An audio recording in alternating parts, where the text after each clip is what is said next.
ಕಣ್ಣುಗಳನ್ನು ಮುಚ್ಚೋಣ. ನಮ್ಮ ಕರಗಳನ್ನು ಮೇಲೆ ಕೆತ್ತೋಣ.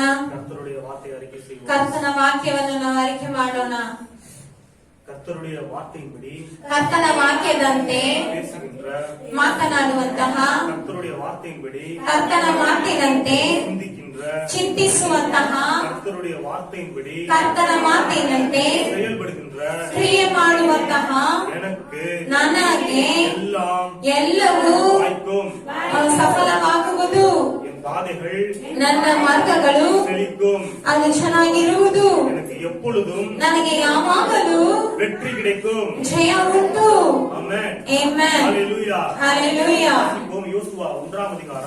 ಯೋಶುವ 1ನೇ ಅಧ್ಯಾಯ.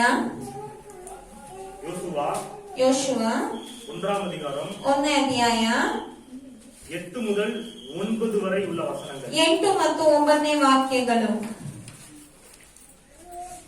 ಯೋಶುವ 1ನೇ ಅಧ್ಯಾಯ 8 முதல் 9 வரை உள்ள வசனங்கள். ಯೋಶುವ 1ನೇ ಅಧ್ಯಾಯ 8 ಮತ್ತು 9ನೇ ವಾಕ್ಯ ಓದಿ.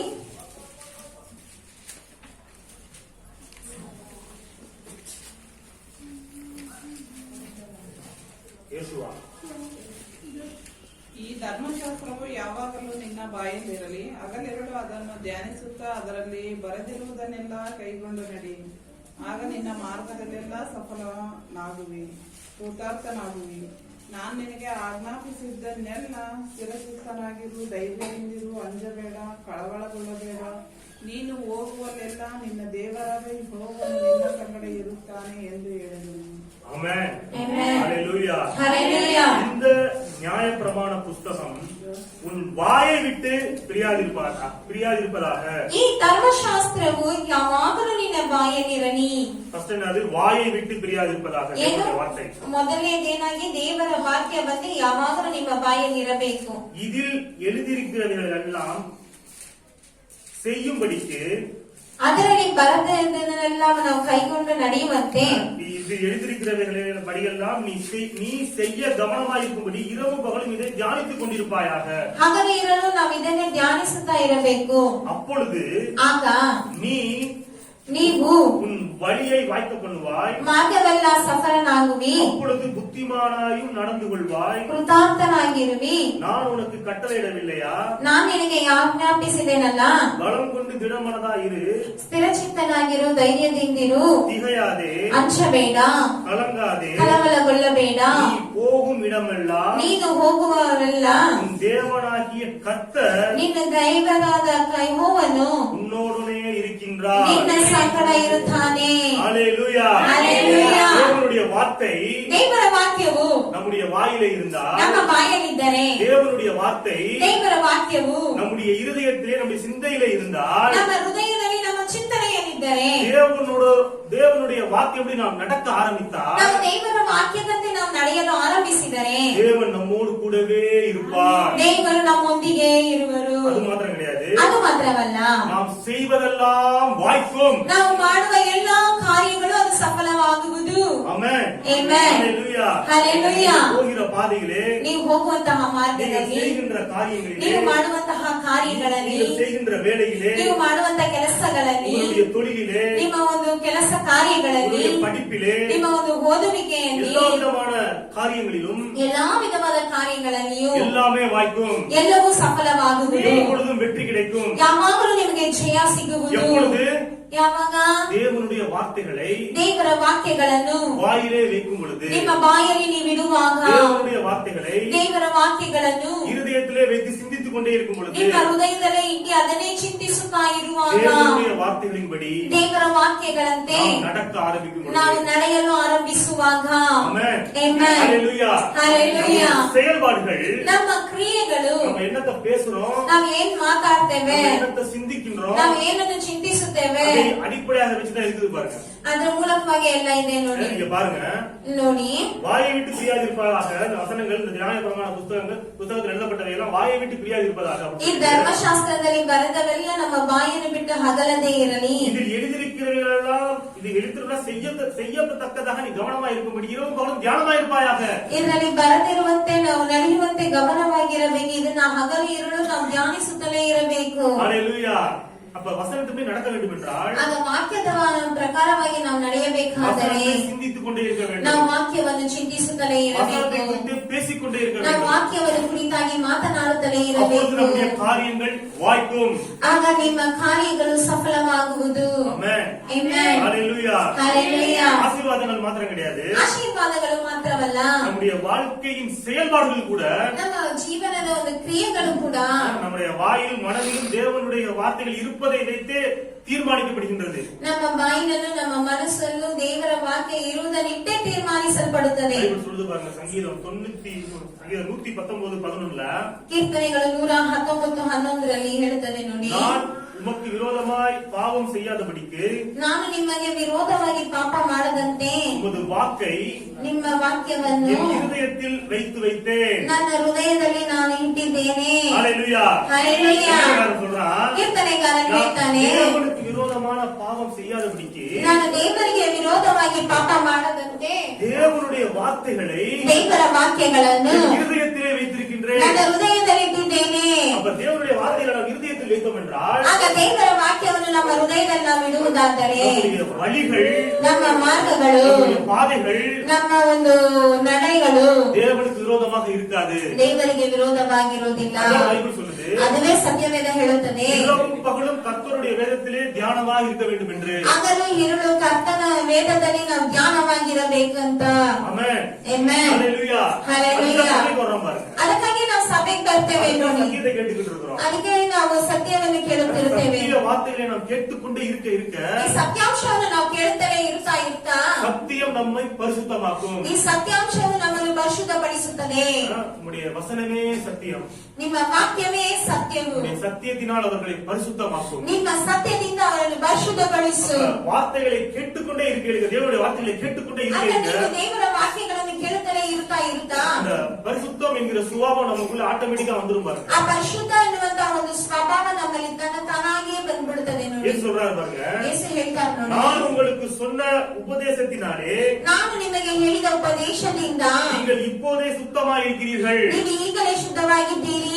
எது ஒரு மனுஷன் சுத்தப்படுத்துது? ಯಾವುದೊಂದು ಮನುಷ್ಯನನ್ನು ಶುದ್ಧಪಡಿಸುತ್ತದೆ? கர்த்தருடைய வசனம், ಕರ್ತನ ವಾಕ್ಯವು. கர்த்தருடைய வார்த்தை. ಕರ್ತನ ವಾಕ್ಯವು. அதுதான் சொல்றேன் பாருங்க, ಅದನ್ನೇ ಹೇಳ್ತೇನೆ ನೋಡಿ, உங்களுடைய ஆசீர்வாதங்கள் மாத்திரம் கிடையாது, ನಿಮ್ಮ ಆಶೀರ್ವಾದಗಳು ಮಾತ್ರವಲ್ಲ, உங்களுடைய செயல்பாடுகளும் ನಿಮ್ಮ ಒಂದು ಕ್ರಿಯೆಗಳು கர்த்தருக்கு பிரியமானதாக இருக்க வேண்டும் என்றால் ದೇವರಿಗೆ ಪ್ರಿಯವಾಗಿ ಇರಬೇಕಾದರೆ இந்த நியாயப்பிரமாண புஸ்தகமாக இந்த தேவனுடைய வார்த்தைகள் அடங்கிய இந்த புஸ்தகம் ಈ ಧರ್ಮಶಾಸ್ತ್ರದ ಪುಸ್ತಕ, ದೇವರ ವಾಕ್ಯವಾಗಿರುವಂತಹ ಈ ಪುಸ್ತಕ உங்களுடைய இருதயத்திலும் ನಿಮ್ಮ ಹೃದಯದಲ್ಲೂ உங்களுடைய வாயிலும் ನಿಮ್ಮ ಬಾಯಿನಲ್ಲೂ என்றுமே இருக்க வேண்டும். ಯಾವಾಗಲೂ ಇರಬೇಕು. அப்பொழுது ಆಗ நாம் தேவனுக்கு பிரியமான செயல்பாடுகளை செய்ய ஆரம்பிச்சிருவோம். ನಾವು ದೇವರಿಗೆ ಇಷ್ಟವಾದ ಕ್ರಿಯೆಗಳನ್ನು ಮಾಡಲು ಆರಂಭಿಸುತ್ತೇವೆ. நம்ம எதை கேட்கிறோமோ, ನಾವು ಯಾವ್ದನ್ನು ಕೇಳುತ್ತೇವೋ, நம்ம எதை சிந்திக்கிறோமோ ನಾವು ಯಾವ್ದನ್ನು ಚಿಂತಿಸುತ್ತೇವೋ அதெல்லாம் நம்முடைய இருதயத்தின் நினைவா இருக்கும் பாருங்க. அதுவே ನಮ್ಮ ಹೃದಯದ ಒಂದು ನೆನಪಾಗಿರ್ತದೆ. நான் உங்களை பேசிக்கிட்டு இருக்கிறேன், ನಾವು ನಿಮ್ಮ ಹತ್ರ ಮಾತನಾಡ್ತಿದ್ದೇವೆ, நீங்க கேக்குறீங்க, ನೀವು ಕೇಳ್ತಿದ್ದೀರಾ, நான் பேசுற விஷயத்தை நீங்க சிந்திக்கிறீங்க. ನಾವು ಮಾತನಾಡುವಂತ ವಿಷಯವನ್ನು ನೀವು ಚಿಂತಿಸ್ತೀರಾ.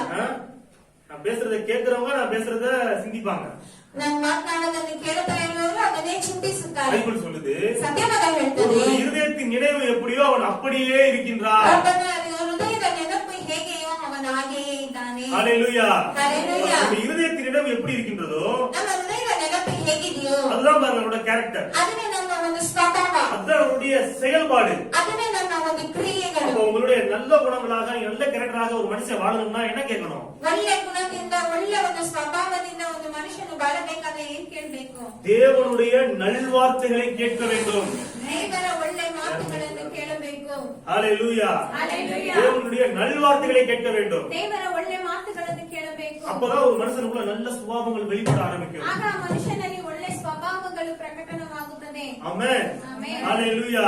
Hallelujah. பேசக்கூடிய வார்த்தைகள் ரொம்ப முக்கியமானதா இருக்குது. ಆಗ ನಾವು ಮಾತನಾಡುವಂತಹ ಮಾತುಗಳು ತುಂಬಾ நம்ம ಮುಖ್ಯವಾಗಿರುತ್ತದೆ. பேசக்கூடிய வார்த்தைகள் ನಾವು ಮಾತನಾಡುವಂತಹ நம்முடைய ಮಾತುಗಳು வாழ்க்கையின் வழிகளை நிர்ணயிக்கக்கூடியதாக இருக்குது. ನಮ್ಮ ಜೀವನದ ಮಾರ್ಗಗಳನ್ನು ನಿರ್ಣಯಿಸುವಂತದಾಗಿರುತ್ತದೆ. நெகட்டிவா பேசிட்டே இருந்தோம்னா ನಾವು ಯಾವಾಗಲೂ ನೆಗೆಟಿವ್ ಆಗಿ ಮಾತನಾಡ್ತಾ ಇದ್ರೆ நம்முடைய வாழ்க்கையின் வழிகள் நெகட்டிவா தான் இருக்கும். ನಮ್ಮ ಜೀವನದ ಒಂದು ನಡೆಗಳೆಲ್ಲ ನೆಗೆಟಿವ್ ಆಗಿ ಇರುತ್ತದೆ. பாவமான காரியங்களை பேசிக்கிட்டே இருந்தோம் அப்படின்னா ನಾವು ಪಾಪವಾದ ಕಾರ್ಯಗಳನ್ನೇ ಮಾತನಾಡ್ತಾ ಇರುವುದಾದರೆ ಹೇಳುವುದಾದರೆ வழிகளும் பாவமான வழிகளா தான் இருக்கும் பாருங்க. ಮಾರ್ಗಗಳು ಪಾಪವಾದ ಮಾರ್ಗವಾಗಿ அப்ப நம்ம ಇರುತ್ತವೆ. என்னத்த பேசணும்? ಆಗ ನಾವೇನ್ ஜீவனை ಮಾತನಾಡಬೇಕು? பேச வேண்டும், ಜೀವವನ್ನು ಮಾತನಾಡಬೇಕು, பரிசுத்தத்தை பேச வேண்டும், ಪರಿಶುದ್ಧವನ್ನು நீதியை ಮಾತನಾಡಬೇಕು, பேச வேண்டும், ನೀತಿಯನ್ನು ಮಾತನಾಡಬೇಕು, ஆசீர்வாதங்களை பேச வேண்டும், ಆಶೀರ್ವಾದಗಳನ್ನು ಮಾತನಾಡಬೇಕು, வல்லமைகளை பேச வேண்டும். ನಾವು ದೇವರ ಬಲವನ್ನು ಮಾತನಾಡಬೇಕು. சொல்லப்போனா தேவனுடைய வார்த்தைகளை தான் நாம் அதிகமாக பேச வேண்டும். ಹೇಳೋಕೋದ್ರೆ ನಾವು ದೇವರ ವಾಕ್ಯಗಳನ್ನೇ ನಾವು ಅಧಿಕವಾಗಿ ಮಾತನಾಡಬೇಕು. சங்கீதக்காரன் சொல்றாரு, ಕೀರ್ತನೆಗಾರನು ಹೇಳ್ತಾರೆ, நான் நாவினால் பாவம் செய்யாதபடிக்கு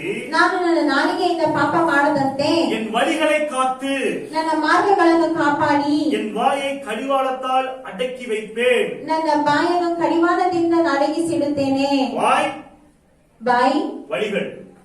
ಮಾರ್ಗಗಳು. ஹalleluya. ஹalleluya. அப்ப நம்ம பேசக்கூடிய வார்த்தைகள் ಆಗ ನಾವು ಮಾತನಾಡುವಂತಹ ಮಾತುಗಳು நம்முடைய வாழ்க்கையின் வழிகளை தீர்மானிக்கக்கூடியதாக இருக்கின்றது. ನಮ್ಮ ಜೀವನದ ಒಂದು ಮಾರ್ಗಗಳನ್ನು ತೀರ್ಮಾನಿಸುವಂತದಾಗಿರುತ್ತದೆ. தேவையில்லாத பேச்சுகளை பேசக்கூடாது பாருங்க. ಅಗತ್ಯವಿಲ್ಲದಂತಹ ಮಾತುಗಳನ್ನೆಲ್ಲ ಆಡಬಾರದು ನೋಡಿ. ரொம்ப ஜாக்கிரதையா இருக்கணும். ತುಂಬಾ ಜಾಗೃತಿಯಾಗಿರ್ಬೇಕು. ரொம்ப கேர்ஃபுல்லா இருக்கணும் பாருங்க பேசுறதுக்கு. ನಾವು ಮಾತನಾಡೋದ್ರ ಕುರಿತಾಗಿ ತುಂಬಾ ಜಾಗೃತಿಯಿಂದ ಇರ್ಬೇಕು. எப்ப பார்த்தாலும் புரணி பேசிக்கிட்டே இருக்கிறது. ಯಾವಾಗ್ಲೂ ನೋಡಿದ್ರು ಬೇರೆಯವ್ರ ಬಗ್ಗೆ ನಾವು ಚಾಡಿ ಹೇಳ್ತಾ ಇರೋದು. அவங்க அப்படியாம்ல, ಅವ್ರು ಆ ರೀತಿ ಆಗತ್ತೆ, இவன் இப்படியாம்ல, ಇವ್ರು ಈ ರೀತಿ ಆಗತ್ತೆ, இவங்க இந்த மாதிரி பண்ணிட்டாங்களாம்ல, ಇವ್ರು ಆ ರೀತಿ ಮಾಡ್ಬಿಟ್ರಂತೆ, அந்த பாஸ்டர் இந்த மாதிரி விழுந்துட்டாராம்ல, ಆ ಪಾಶ ಆ ರೀತಿಯಾಗಿ ಅಂತೆ. இப்படியே குறை சொல்லிக்கிட்டே குற்றம் சொல்லிட்டே இருந்தோம் அப்படின்னா ಈಗ ಈ ರೀತಿಯಾಗಿ ಬೇರೆಯವ್ರ ಬಗ್ಗೆ ನಾವು ಚಾಡಿ ಹೇಳ್ತಾನೆ ಇರುವುದಾದರೆ என்னென்ன வார்த்தைகளை நம்ம பேசணுமோ ಯಾವ ಮಾತುಗಳನ್ನ ಹಾಡಿದೇವೋ அந்த வார்த்தையினாலே நம்ம என்ன பண்ணுவோம்? ಆ ಮಾತಿನಿಂದಲೇ ನಾವೇನಾಗ್ತೇವೆ? விழுந்து விடுவோம். ಬೀಳುತ್ತೇವೆ. அதான் பைபிள் சொல்லுது பாருங்க. ಅದನ್ನೇ ಸತ್ಯವೇದ ಹೇಳುತ್ತದೆ. நீதிமொழிகள்ல பாத்தீங்கன்னா, நீ உன் வாய்மொழியாய் சிக்குண்டாய், ನೀನು ನಿನ್ನ ಬಾಯಿನಿಂದ ನೀನು ಸಿಕ್ಕಿಕೊಂಡಿ, உன் வாயின் வார்த்தையால் பிடிபட்டாய். ನಿನ್ನ ಬಾಯಿನ ಮಾತಿಂದ ನೀನು ಹಿಡಿದು ಹೊಂದೆ. ரொம்ப கேர்ஃபுல்லா இருக்கணும் பாருங்க. ತುಂಬಾ ಜಾಗೃತಿಯಿಂದ ಇರ್ಬೇಕು. மத்தவங்கள பத்தி குறை சொல்லிக்கிட்டே இருக்குது, ಬೇರೆಯವ್ರ ಬಗ್ಗೆ ನಾವು ಚಾಡಿ ಹೇಳೋದ್ರಲ್ಲಿ, மத்தவங்கள பத்தி குற்றம் சுமத்திக்கிட்டே இருக்குது. ಬೇರೆಯವ್ರ ಮೇಲೆ ನಾವೇನಾದ್ರೂ ತಪ್ಪು அவங்க ಹೊರಿಸುವುದ್ರಲ್ಲಿ, அந்த தப்பு பண்ணிட்டாங்க, ಅವ್ರು ಆ ತಪ್ಪನ್ ಮಾಡ್ಬಿಟ್ರು, இவங்க இந்த பாவம் பண்ணிட்டாங்க, ಇವ್ರು ಈ ಪಾಪ ಮಾಡ್ಬಿಟ್ರು. இதை குறித்தே பேசிக்கொண்டே இருந்தோம் என்றால் ಇದನ್ನ ಕುರಿತಾಗೆ ನಾವು ಮಾತನಾಡ್ತಾ ಇರುವುದಾದರೆ கண்டிப்பா சாத்தான் என்ன பண்ணுவான்? எந்த வார்த்தையில நாம் பேசணுமோ அதே வார்த்தையிலே நம்ம விழ வைக்க அவன் ரெடியா இருக்கிறான் பாருங்க. ಖಂಡಿತವಾಗ್ಲೂ ಸೈತಾನ ಏನ್ ಮಾಡ್ಬಿಡ್ತಾನೆ, ಯಾವ ಮಾತನ್ನ ನಾನು ಬೀಳ್ಸ್ಬೇಕಂತ ನೋಡ್ಕೊಂಡು ಅವನು ರೆಡಿ ಆಗಿರ್ತಾನೆ ನೋಡಿ. ரொம்ப கேர்ஃபுல்லா இருக்கணும் பாருங்க. ತುಂಬಾ ನಾವು ಜಾಗೃತಿಯಿಂದ ಇರ್ಬೇಕು. தன்னை நிற்கிறவன் என்று எண்ணுகின்றவன் ನಾನು ನಿಲ್ಲುವೆನು ಅಂತ ನೆನೆಸುವವನು விழாதபடிக்கு எச்சரிக்கையா இருக்க கடவன் அப்படின்னு பைபிள் சொல்லுது. ಬೀಳದೇ ಇರುವಂತೆ ಎಚ್ಚರಿಕೆಯಾಗಿರಲಿ. வார்த்தையில ரொம்ப ரொம்ப ஜாக்கிரதையா யூஸ் பண்ணணும் பாருங்க. ನಮ್ಮ ಮಾತುಗಳನ್ನು ತುಂಬಾ ಜಾಗೃತಿಯಿಂದ ನಾವು ಯೂಸ್ ಮಾಡ್ಬೇಕು ನೋಡಿ. தேவையில்லாம அடுத்தவங்க குற்றம் சுமத்துவது, ನಾವು ಬೇಡದೇ ರೀತಿಯಾಗಿ ಬೇರೆಯವ್ರ ಮೇಲೆ ಚಾಡಿ ಹೇಳೋದು, நீங்க சரியில்லை அப்படி இப்படின்னு சொல்றது, ನೀನು ಸರಿ ಇಲ್ಲ ಅಂತ ಆ ರೀತಿಯಾಗೆಲ್ಲ ಹೇಳುವುದು. நான் சொல்லவா? ಹೇಳ, நீங்க சொன்ன அந்த வார்த்தையினாலே ನೀವೇ ಹೇಳಿದ ಆ ಮಾತಿನಿಂದ பிசாசு என்ன பண்ணுவான்? ಸೈತಾನ ಏನ್ ಮಾಡ್ತಾನೆ? பிடிச்சு விழ வைப்பான். ನಿಮ್ಮನ್ನು ಬೀಳಿಸುತ್ತಾನೆ. ரொம்ப கேர்ஃபுல்லா இருக்கணும் பாருங்க. ತುಂಬಾ ನಾವು வார்த்தையில ಜಾಗೃತಿಯಿಂದ ಇರ್ಬೇಕು ನೋಡಿ. ವಾಕ್ಯವನ್ನು ಉಪಯೋಗಿಸುವಾಗ நம்ம வாயில சாபமான வார்த்தைகள் வரவே கூடாது. ನಮ್ಮ ಬಾಯಿನಲ್ಲಿ ಶಾಪವಾದ ಮಾತುಗಳು ಬರಲೇಬಾರದು. நம்ம வாயில வார்த்தை வந்து யாரையும் சபிக்கிற மாதிரி வார்த்தை வரவே கூடாது. ನಮ್ಮ ಬಾಯಿನಲ್ಲಿ ಬೇರೆಯವರನ್ನು ಶಪಿಸುವ ರೀತಿಯಾಗಿ ಮಾತುಗಳು ಬರಬಾರದು. வாயின் வார்த்தையினால யாரையும் குற்றம் சாட்டக்கூடிய வார்த்தையும் வரக்கூடாது. ನಮ್ಮ ಬಾಯಿನ ಮಾತಿನಿಂದ ಬೇರೆಯವರನ್ನ ಚುಚ್ಚುವಂತಹ ಮಾತುಗಳು ಬರಬಾರದು. ஆசீர்வாதமான வார்த்தைகள் வர வேண்டும். ಆಶೀರ್ವಾದದ ಮಾತುಗಳು ಮಾತ್ರ ಬರಬೇಕು. ஆறுதலான வார்த்தைகள் வர வேண்டும். ಸಂತೈಸುವ ಮಾತುಗಳು ಮಾತ್ರ ಬರಬೇಕು. கட்டி எழுப்புகின்ற வார்த்தைகளாக வர ಅದನ್ನು வேண்டும். ಕಟ್ಟಿ ಎಬ್ಬಿಸುವ ಮಾತುಗಳು ಮಾತ್ರ ಬರಬೇಕು. நன்மையான வார்த்தைகள் வர வேண்டும். ಒಳ್ಳೆಯ ಮಾತುಗಳು ಮಾತ್ರ ಬರಬೇಕು. ஆமென். ஆமென். ஹalleluya. ஹalleluya. அது நம்மள அப்படியே பாதிக்கும் பாருங்க. ನಮ್ಮನ್ನ ಹಾಗೆ ಬಾಧಿಸುತ್ತದೆ. நம்மை பாதிக்கும், ನಮ್ಮನ್ನು நம்ம ಬಾಧಿಸುತ್ತದೆ. குடும்பத்துல இருக்கிறவங்கள பாதிக்கும், ನಮ್ಮ ಕುಟುಂಬದಲ್ಲಿ நம்ம ಇರುವವರನ್ನು சந்ததிகளை ಬಾಧಿಸುತ್ತದೆ. பாதிக்கும்.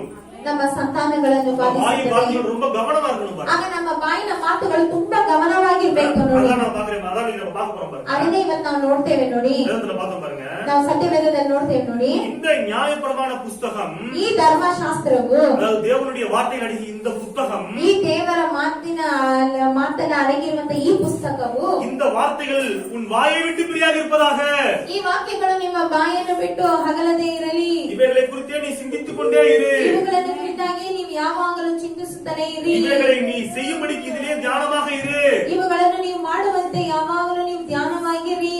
அப்பொழுது, ಆಗ எல்லாம் சொல்லுங்க, அப்பொழுது, ಆಗ அப்பொழுது ಆಗ உனக்கு எல்லாம் வாய்க்கும். ನಿಮಗೆಲ್ಲ ಸಫಲವಾಗುವುದು. ஆமென். ಆಮೆನ್. ஹalleluya. ஹalleluya. ஆங்கிலத்தில் விதமாக எழுதப்பட்டிருக்கிறது, ಆಂಗ್ಲದಲ್ಲಿ ಈ ರೀತಿಯಾಗಿ ಬರೆಯಲ್ಪಟ್ಟಿದೆ. you will make your way prosperous and then you will have good success. நம்ம வாய்ப்பு பார்த்தோம் பாத்தீங்களா? என்ன பண்ணிருக்கேன்? you will make your way prosperous, அதாவது உன் வழிகள் செழிக்கும் அப்படின்னு எழுதப்பட்டிருக்கு. ನಿಮ್ಮ ಮಾರ್ಗವು ಸಮೃದ್ಧಿಯಾಗಿರುವುದು ಅಂತ ಹೇಳಿ ಬರೆಯಲ್ಪಟ್ಟಿದೆ ನೋಡಿ. அது மட்டும் இல்லாம you will have good success, ஒரு நல்ல ஒரு வெற்றியும் உனக்கு உண்டாகும் அப்படின்னு ಅದು ಮಾತ್ರವಲ್ಲ, ನಿಮಗೆ ಒಳ್ಳೆ ಒಂದು ಜಯವು ಉಂಟಾಗುವುದು ಅಂತ ಹೇಳಿ ಬರೆದಿದ್ದಾರೆ. ஹalleluya. ஹalleluya. உங்களுடைய வழிகள் வாழ்க்கை செழிக்க வேண்டும் என்று விரும்புகின்றீர்கள். ಎಷ್ಟು ಜನರು ನಿಮ್ಮ ಮಾರ್ಗಗಳು ಎಲ್ಲ ಸಮೃದ್ಧಿ ಹೊಂದಬೇಕು ಅಂತ ಇಷ್ಟಪಡ್ತೀರಿ?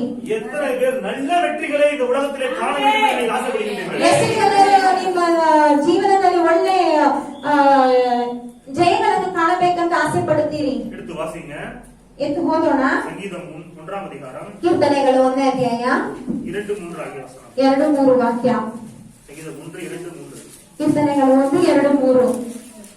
ಯೆಹೋವನ ಧರ್ಮಶಾಸ್ತ್ರದಲ್ಲಿ ಆನಂದ ಪಡುವವನಾಗಿ ಅದನ್ನೇ ಹಗಲಿರುಳು ಧ್ಯಾನಿಸುತ್ತಾ ಅವನು ಎಷ್ಟೋ ಧನ್ಯನು. ಅವನು ನೀರಿನ ಕಾಲುವೆಗಳ ಬಳಿಯಲ್ಲಿ ಬೆಳೆದಿರುವ ಮರದ ಆಗಿರುವನು. ಅಂತ ಮರವು ತಕ್ಕ ಕಾಲದಲ್ಲಿ ಫಲ ಕೊಡುತ್ತದಲ್ಲ, ಅದರ ಎಲೆ ಬಾಡುವುದೇ ಇಲ್ಲ. ಅದರಂತೆ ಅವನ ಕಾರ್ಯಗಳೆಲ್ಲವೂ ಸಫಲವಾಗುವುದು. ஹalleluya. ஹalleluya. பைபிள் சொல்லுது பாருங்க. ಸತ್ಯವೇದ ಹೇಳ್ತದೆ ನೋಡಿ. கர்த்தருடைய வேதத்தில் பிரியமாயிருந்து ಕರ್ತನ ಧರ್ಮಶಾಸ್ತ್ರದಲ್ಲಿ ಆನಂದ ಪಡುವವರಾಗಿ இரவும் பகலும் அவருடைய வேதத்தில் தியானமாயிருக்கிற மனுஷன் பாக்கியவான். ಅದನ್ನೇ ಹಗಲಿರುಳು ಧ್ಯಾನಿಸುತ್ತಿರುವವನು ಅವನೇ ಧನ್ಯನು. அவன் நீர்க்கால்களின் ஓரமாய் நடப்பட்டு தன் காலத்தில் தன் கனியை தந்து இலையுதிராதிருக்கிற மரத்தை கூடியிருப்பான். அவன் செய்வதெல்லாம் வாய்க்கும். ಅವನು ನೀರಿನ ಕಾಲುವೆಗಳ ಬಳಿಯಲ್ಲಿ ಬೆಳೆದಿರುವ ಮರದ ಹಾಗೆ ಇರುವನು. ಅಂತ ಕಾಲವು ತಕ್ಕ ಕಾಲದಲ್ಲಿ ಫಲ ಕೊಡುತ್ತದಲ್ಲ, ಅದರ ಎಲೆ ಬಾಡುವುದೇ ಇಲ್ಲ. ஆமென். ஆமென். ஹalleluya. ஹalleluya. தேவனுடைய வார்த்தையிலே ದೇವರ ವಾಕ್ಯದಲ್ಲಿ பிரியமாயிருந்து ಪ್ರಿಯವಾಗಿದ್ದು இரவும் பகலும் தியானமாக இருக்க வேண்டும். ಹಗಲು ಇರುಳು ಅದನ್ನೇ ಧ್ಯಾನಿಸುತ್ತಾ ಇರಬೇಕು. நம்முடைய வாழ்க்கை எப்படி இருக்குமா? ಆಗ ನಮ್ಮ ಜೀವನ ಹೇಗಿರುತ್ತದೆ? நீர்க்கால்களின் ஓரமாய் நடப்பட்ட மரம். ನೀರಿನ ಕಾಲುವೆಗಳ ಬಳಿಯಲ್ಲಿ ಬೆಳೆದಿರುವಂತಹ ಮರವು. இங்க பாருங்க, ஒரு சாதாரண ஒரு மரம் இருக்கு இதுல. ಒಂದು ಸಾಧಾರಣವಾದ ಮರ ಇದೆ ನೋಡಿ ಇಲ್ಲಿ. சரிங்களா? இப்ப மழை காலம் வந்துச்சுன்னா அந்த மரம் நல்லா வளருது. ಮಳೆಗಾಲ ಬಂದ್ರೆ ಆ ಮರ ಚೆನ್ನಾಗಿ ಬೆಳೆಯುತ್ತದೆ. வெயில் காலம் வந்துச்சுன்னா என்ன பண்ணிருது? ಬಿಸಿಲುಗಾಲ ಬಂದ್ರೆ ಏನಾಗ್ತದೆ? காஞ்சிருது.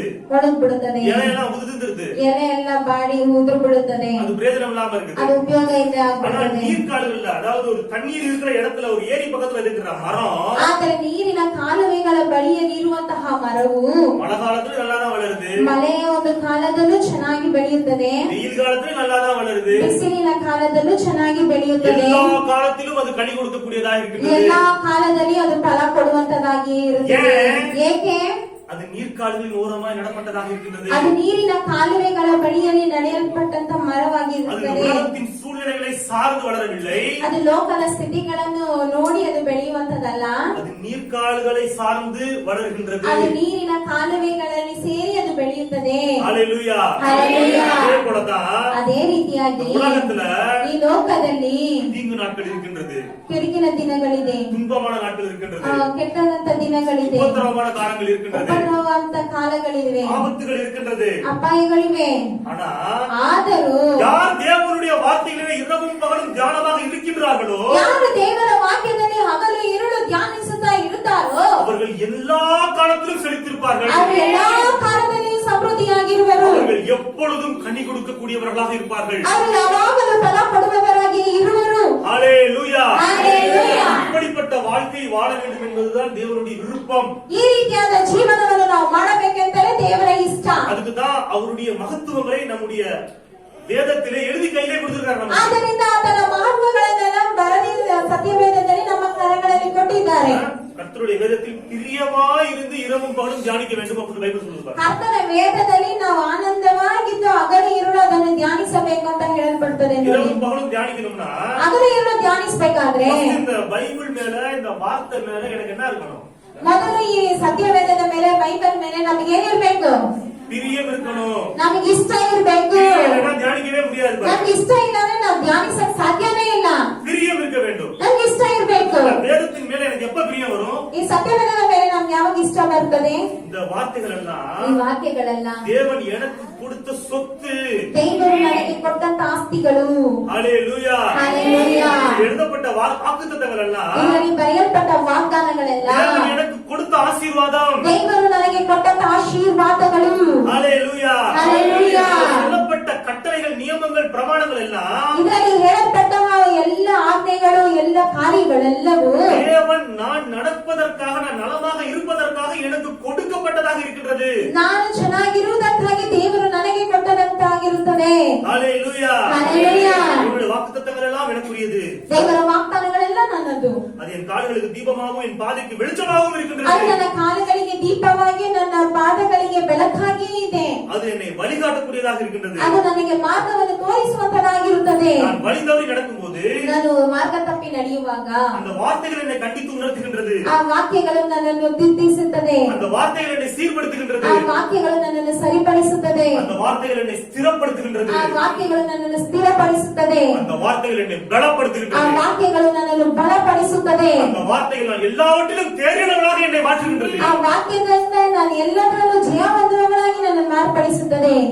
இவ்வளவு விஷயம் இருக்கும்போது ಇಷ್ಟೊಂದು ವಿಷಯ ಇರುವಾಗ இந்த இந்த வேதத்தின் மீது எனக்கு எப்படி பிரியம் இல்லாம இருக்கும்? ಈ ವೇದದ ಮೇಲೆ ಹೇಗೆ ನಮ್ಗೆ ಇಷ್ಟ ಇಲ್ಲದೆ ಇರ್ತದೆ? எல்லாமே எனக்கு இருக்குது இதுல. ಎಲ್ಲವೂ ನಮ್ಗಿದೆ. அப்ப இதை நான் அறிந்து கொள்ளும் பொழுதுதான் எனக்கு உண்டாகுது பிரியம் அந்த வேதத்தின் மேல.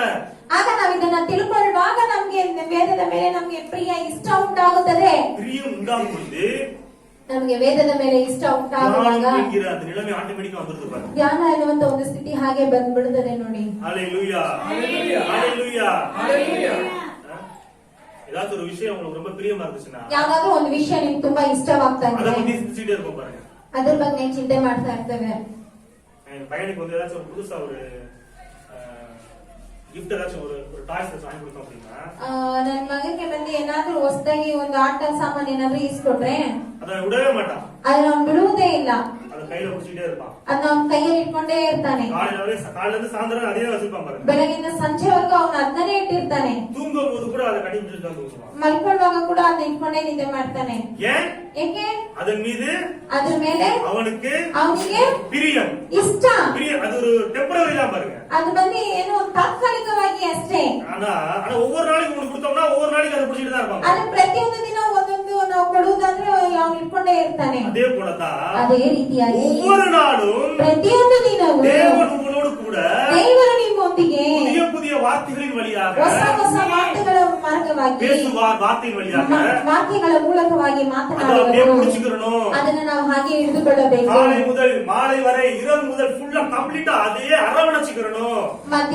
ಬೆಳಗ್ಗೆಯಿಂದ ಮಧ್ಯಾಹ್ನದವರೆಗೂ, ಮಧ್ಯಾಹ್ನದಿಂದ ರಾತ್ರಿಯವರೆಗೂ ಹಾಗೆ ನಾವು ಅದನ್ನ ಹಿಡಿದುಕೊಳ್ಳಬೇಕು. அதை குறித்தே சிந்தித்துக் கொண்டே ಅದನ್ನು இருக்கணும். ಕುರಿತಾಗಿ ನಾವು ಧ್ಯಾನಿಸುತ್ತಾ அதை ಇರಬೇಕು. குறித்தே பேசிக்கொண்டே இருக்கணும். ಅದನ್ನು ಕುರಿತಾಗಿ ನಾವು ಮಾತನಾಡ್ತಾ ಇರಬೇಕು. ஹalleluya. ஹalleluya. பாருங்க தியானமாக இருப்பது. ಇದುವೇ ಧ್ಯಾನವಾಗಿರುವುದು. ஆமென். ஆமென். சிந்திச்சிட்டே இருந்தோம்னா அதுதான் நம்ம பேசுவோம். ನಾವು ಚಿಂತಿಸುತ್ತಲೇ ಇರುವುದಾದ್ರೆ ಅದನ್ನೇ ಮಾತನಾಡ್ತೇವೆ. நம்ம என்ன பேசுறோமோ அதான் நம்ம லைஃப்ல நடக்காது. ನಾವು ಏನ್ ಮಾತನಾಡ್ತೇವೋ ಅದು ನಮ್ಮ ಜೀವನದಲ್ಲಿ ನಡೆಯಲು ಆರಂಭಿಸುವುದು. ஹalleluya. ஹalleluya. இந்த வார்த்தை ரொம்ப முக்கியம் பாருங்க. ದೇವರ ವಾಕ್ಯಗಳು ತುಂಬಾ ಮುಖ್ಯ ನೋಡಿ. நீதிமொழிகள் ஒரே ஒரு வசனத்தை மட்டும் வாசிங்க. ಜ್ಞಾನೋಕ್ತಿಗಳಲ್ಲಿ ಒಂದೇ ಒಂದು ವಾಕ್ಯ ಓದೋಣ. நீதிமொழிகள் 6ஆம் அதிகாரம் 22வது வசனம். ಜ್ಞಾನೋಕ್ತಿಗಳು 6ನೇ ಅಧ್ಯಾಯ 22ನೇ ವಾಕ್ಯ. ನೀನು ನಡೆಯುವಾಗ ಆ ಉಪದೇಶವು ನಿನ್ನನ್ನು ನಡೆಸುವುದು, ಮಲಗಿಕೊಂಡಾಗ ಕಾಯುವುದು. ಜ್ಞಾನೋಕ್ತಿಗಳು 6ನೇ ಅಧ್ಯಾಯ 22 22ನೇ ವಾಕ್ಯ. நீ நடக்கும் போதும் அது உனக்கு வழிகாட்டும், வழிகாட்டும், நீ படுத்திருக்கும் போதும் அது உன்னை காப்பாற்றும், உன்னை காப்பாற்றும், நீ விழித்திருக்கும் போதும் அது உன்னோடு சம்போஷிக்கும். சம்பாஷிக்கும். ஹalleluya. வார்த்தைகளை பாருங்க. ವಾಕ್ಯಗಳನ್ನ ನೋಡಿ. நீ நடக்கும்போது அது உனக்கு பாதை காட்டுமா. ನೀವು ನಡೆಯುವಾಗ ಅದು ಉಪದೇಶವನ್ನು ನಿನ್ನನ್ನು ನಡೆಸುವುದು. நீங்க வசனத்தை தியானிக்க தியானிக்க ನೀವು தியானிக்க ವಾಕ್ಯವನ್ನು ಧ್ಯಾನಿಸುತ್ತಾ வார்த்தைகள் ಧ್ಯಾನಿಸುತ್ತಾ உள்ள போக போக போக ಆ ವಾಕ್ಯಗಳು ನಿಮ್ಮೊಳಗೆ ಹೋಗುತ್ತಾ ಹೋಗುತ್ತಾ அந்த வார்த்தைகளே நீங்க நடக்க வேண்டிய வழிகளை உங்களுக்கு காட்டும். ಆ ವಾಕ್ಯಗಳು ನೀವು ನಡೆಯಬೇಕಾದಂತಹ ಮಾರ್ಗವನ್ನು ನಿಮ್ಗೆ ತೋರಿಸುತ್ತದೆ. இந்த பாதையில போ, இந்த பாதையில போகாத. ಈ ಮಾರ್ಗದಲ್ಲಿ ಹೋಗು, ಈ ಮಾರ್ಗದಲ್ಲಿ இது ಹೋಗಬೇಡ. தேவனுக்கு பிரியமான வழி, இது தேவனுக்கு பிரியமில்லாத ಇದು வழி. ದೇವರಿಗೆ ಇಷ್ಟವಾದ ಮಾರ್ಗ, ಇದು ದೇವರಿಗೆ ಇಷ್ಟ ಇಲ್ಲದೆ ಮಾರ್ಗ. இதுல போனாதான் உனக்கு ஆசீர்வாதம் உண்டாகும். ಇದಕ್ಕೆ ಹೋದ್ರೆ ನಿಮ್ಗೆ ಆಶೀರ್ವಾದ ಉಂಟಾಗುತ್ತದೆ. இது சரியில்லாத பாதை. ಇದು ಸರಿ ಇಲ್ಲದೆ ಮಾರ್ಗ. இதை நீ சூஸ் பண்ணி இதை சூஸ் பண்ணாத. ಇದನ್ನ ನೀನ್ ಆರಿಸ್ಕೋ, ಇದನ್ನ ಆರಿಸ್ಕೋಬೇಡ என்ன சொல்லும்? ಅಂತ இந்த வார்த்தை உங்களுக்கு ಈ போதிக்கும். ವಾಕ್ಯವು ನಿಮಗೆ ಬೋಧಿಸುತ್ತದೆ. அது மாத்திரம் கிடையாது. ಅದು ಮಾತ್ರವಲ್ಲ, நீங்கள் ரெஸ்ட்ல இருக்கும்போது ನೀವು ವಿಶ್ರಾಂತಿಯಲ್ಲಿರುವಾಗ வார்த்தை உங்களை பாதுகாக்கும். ಈ ವಾಕ್ಯವು ನಿಮ್ಮನ್ನು ಕಾಪಾಡಿಕೊಳ್ಳುತ್ತದೆ. இந்த வார்த்தை என்ன பண்ணும்? உங்களை பாதுகாக்கும். ಕರ್ತನ ವಾಕ್ಯವು ನಿಮ್ಮನ್ನು ಏನ್ ಮಾಡ್ತದೆ? ಕಾಪಾಡಿಕೊಳ್ಳುತ್ತದೆ. அது உங்களோடு கூட பேசும். ಅದು ಮಾತ್ರವಲ್ಲ, ಅದು ನಿಮ್ಮೊಂದಿಗೆ ಮಾತನಾಡುತ್ತದೆ. நீங்க நீங்க வார்த்தை உள்ள போக உள்ள செலுத்த ನಿಮ್ಮೊಳಗೆ ವಾಕ್ಯ ಒಳಗೆ ಹೋಗುತ್ತಾ என்ன நடக்குது? ಏನ್ ನಡೀತದೆ? அந்த வார்த்தைகளே உங்களுக்குள்ள இருந்து பேசும். ஆவியானவர் அந்த வார்த்தையின் வாயிலாக உங்களுக்குள்ள இருந்து பேசுவார். ಆ ವಾಕ್ಯವು ನಿಮ್ಮೊಳಗಿಂದ ಮಾತನಾಡ್ತದೆ. ಪವಿತ್ರಾತ್ಮ ನಿಮ್ಮೊಳಗಿಂದ ಮಾತನಾಡುತ್ತಾರೆ. அப்ப தேவனுடைய வார்த்தைகளை தியானிப்பது மிகவும் அவசியமா ಆಗ இருக்கு. ದೇವರ ವಾಕ್ಯಗಳನ್ನು ನಾವು ಧ್ಯಾನಿಸುವುದು ತುಂಬಾ ಅವಶ್ಯಕತೆಯಾಗಿರುತ್ತದೆ. ஜெபம் பண்றோம், ನಾವು ಪ್ರಾರ್ಥಿಸುತ್ತೇವೆ, ಸ್ತೋತ್ರ பண்றோம், பாட்டு பாடுறோம். ಸ್ತೋತ್ರ ಮಾಡ್ತೇವೆ, ಹಾಡು ಹಾಡುತ್ತೇವೆ. அனுதினமும் ಆದರೆ ಅನುದಿನವೂ பைபிள் படிப்பதிலே அதிகமாக முக்கியத்துவம் கொடுக்கணும். ಸತ್ಯ ವೇದವನ್ನು ಓದುವ ಕಾರ್ಯದಲ್ಲಿ ನಾವು ತುಂಬಾ ಮುಖ್ಯತ್ವವನ್ನು ಕೊಡಬೇಕು. ஏன்னா இந்த உலகமே வந்து ஒரு கோணலும் மாறுபாடுமான உலகமா இருக்கு அப்படின்னு சொல்லுது. ಲೋಕವೇ ಒಂದು ಕೆಡುಕಿನ ಒಂದು ಲೋಕವಾಗಿರುತ್ತದೆ. இதுல நாம் குற்றமற்றவர்களாக வாழ வேண்டும். ಇದರಲ್ಲಿ ನಾವು ದೋಷವಿಲ್ಲದೆ ನಾವು ಬಾಳಬೇಕು. நாச மோசம் நிறைஞ்ச ஒரு உலகமா இருக்குது பாருங்க. ನಾಶ ಮೋಸಗಳು ತುಂಬಿದಂತಹ ಒಂದು இதுல ಲೋಕವಾಗಿರುತ್ತದೆ. நாம் பாதுகாப்பாக வாழ வேண்டும். ಇದರಲ್ಲಿ ನಾವು ಕಾಪಾಡುವಿಕೆಯಿಂದ ಬಾಳಬೇಕು. அதுக்கு எப்படி நம்ம நம்மளோட சுய முயற்சியால வாழ முடியாது. ಅದಕ್ಕೆ ನಾವು ಹೇಗೆ ಬಾಳೋದು? ನಮ್ಮ ಒಂದು ಸ್ವಂತವಾದಂತಹ ಒಂದು ಕಾರ್ಯದಿಂದ ನಾವು ಬಾಳೋಕ್ ಸಾಧ್ಯ ಇಲ್ಲ. ஆவியானவர் நம்மை நடத்த வேண்டும். ನಮ್ಮ ಪವಿತ್ರಾತ್ಮನು ನಡೆಸಬೇಕು. ஆவியானவர் எப்படி நடத்துவாங்க? ನಮ್ಮ ಪವಿತ್ರಾತ್ಮನು ಹೇಗೆ ನಡೆಸುತ್ತಾರೆ? எப்படி நடத்துவார்? எப்படி பேசுவாரு? ಹೇಗೆ ಮಾತನಾಡ್ತಾರೆ? ஆவியானவர் எப்படி நடத்துவாரு? ಹೇಗೆ ನಡೆಸುತ್ತಾರೆ? ಪವಿತ್ರಾತ್ಮನು சத்திய ஆவியானவர் ಸತ್ಯದ ಆತ್ಮನು சகல சத்தியங்களுக்குள்ளும் ಸಕಲ ಸತ್ಯಾಂಶಗಳಲ್ಲಿಯೂ நடத்துவார். ನಡೆಸುತ್ತಾರೆ. சத்திய ஆவியானவர் நடத்துவாரு.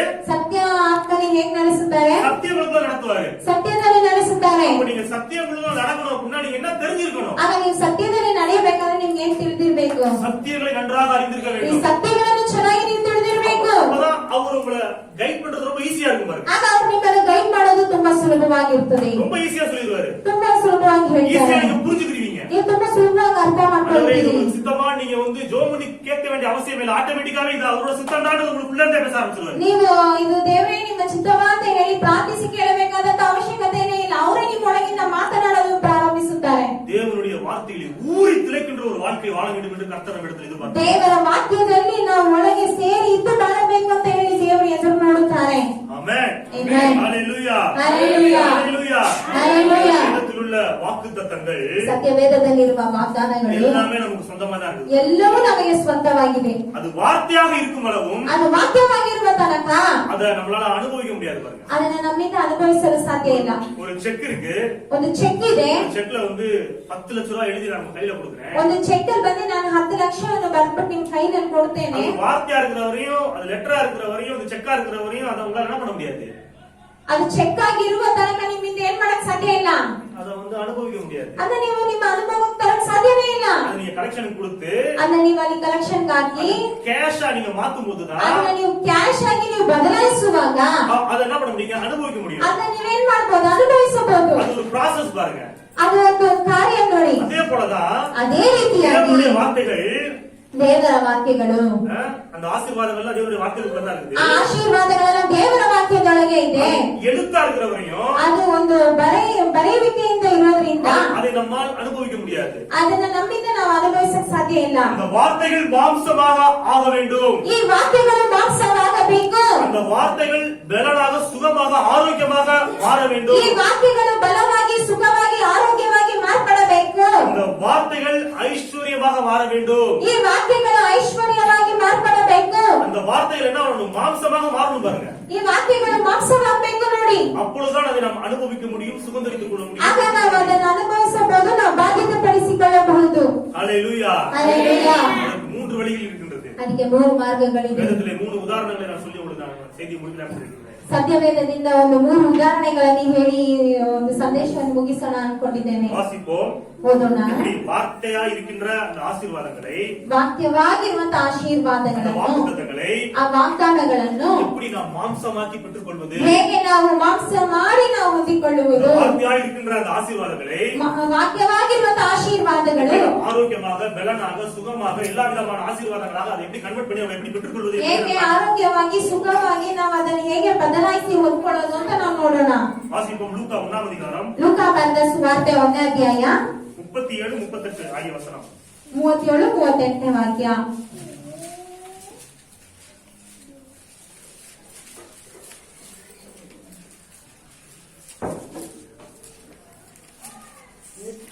தேவனால் கூடாத காரியம் ஒன்றும் இல்லை என்றார். அதற்கு மரியாள், இதோ நான் ஆண்டவருக்கு அடிமை, உம்முடைய வார்த்தையின்படியே எனக்கு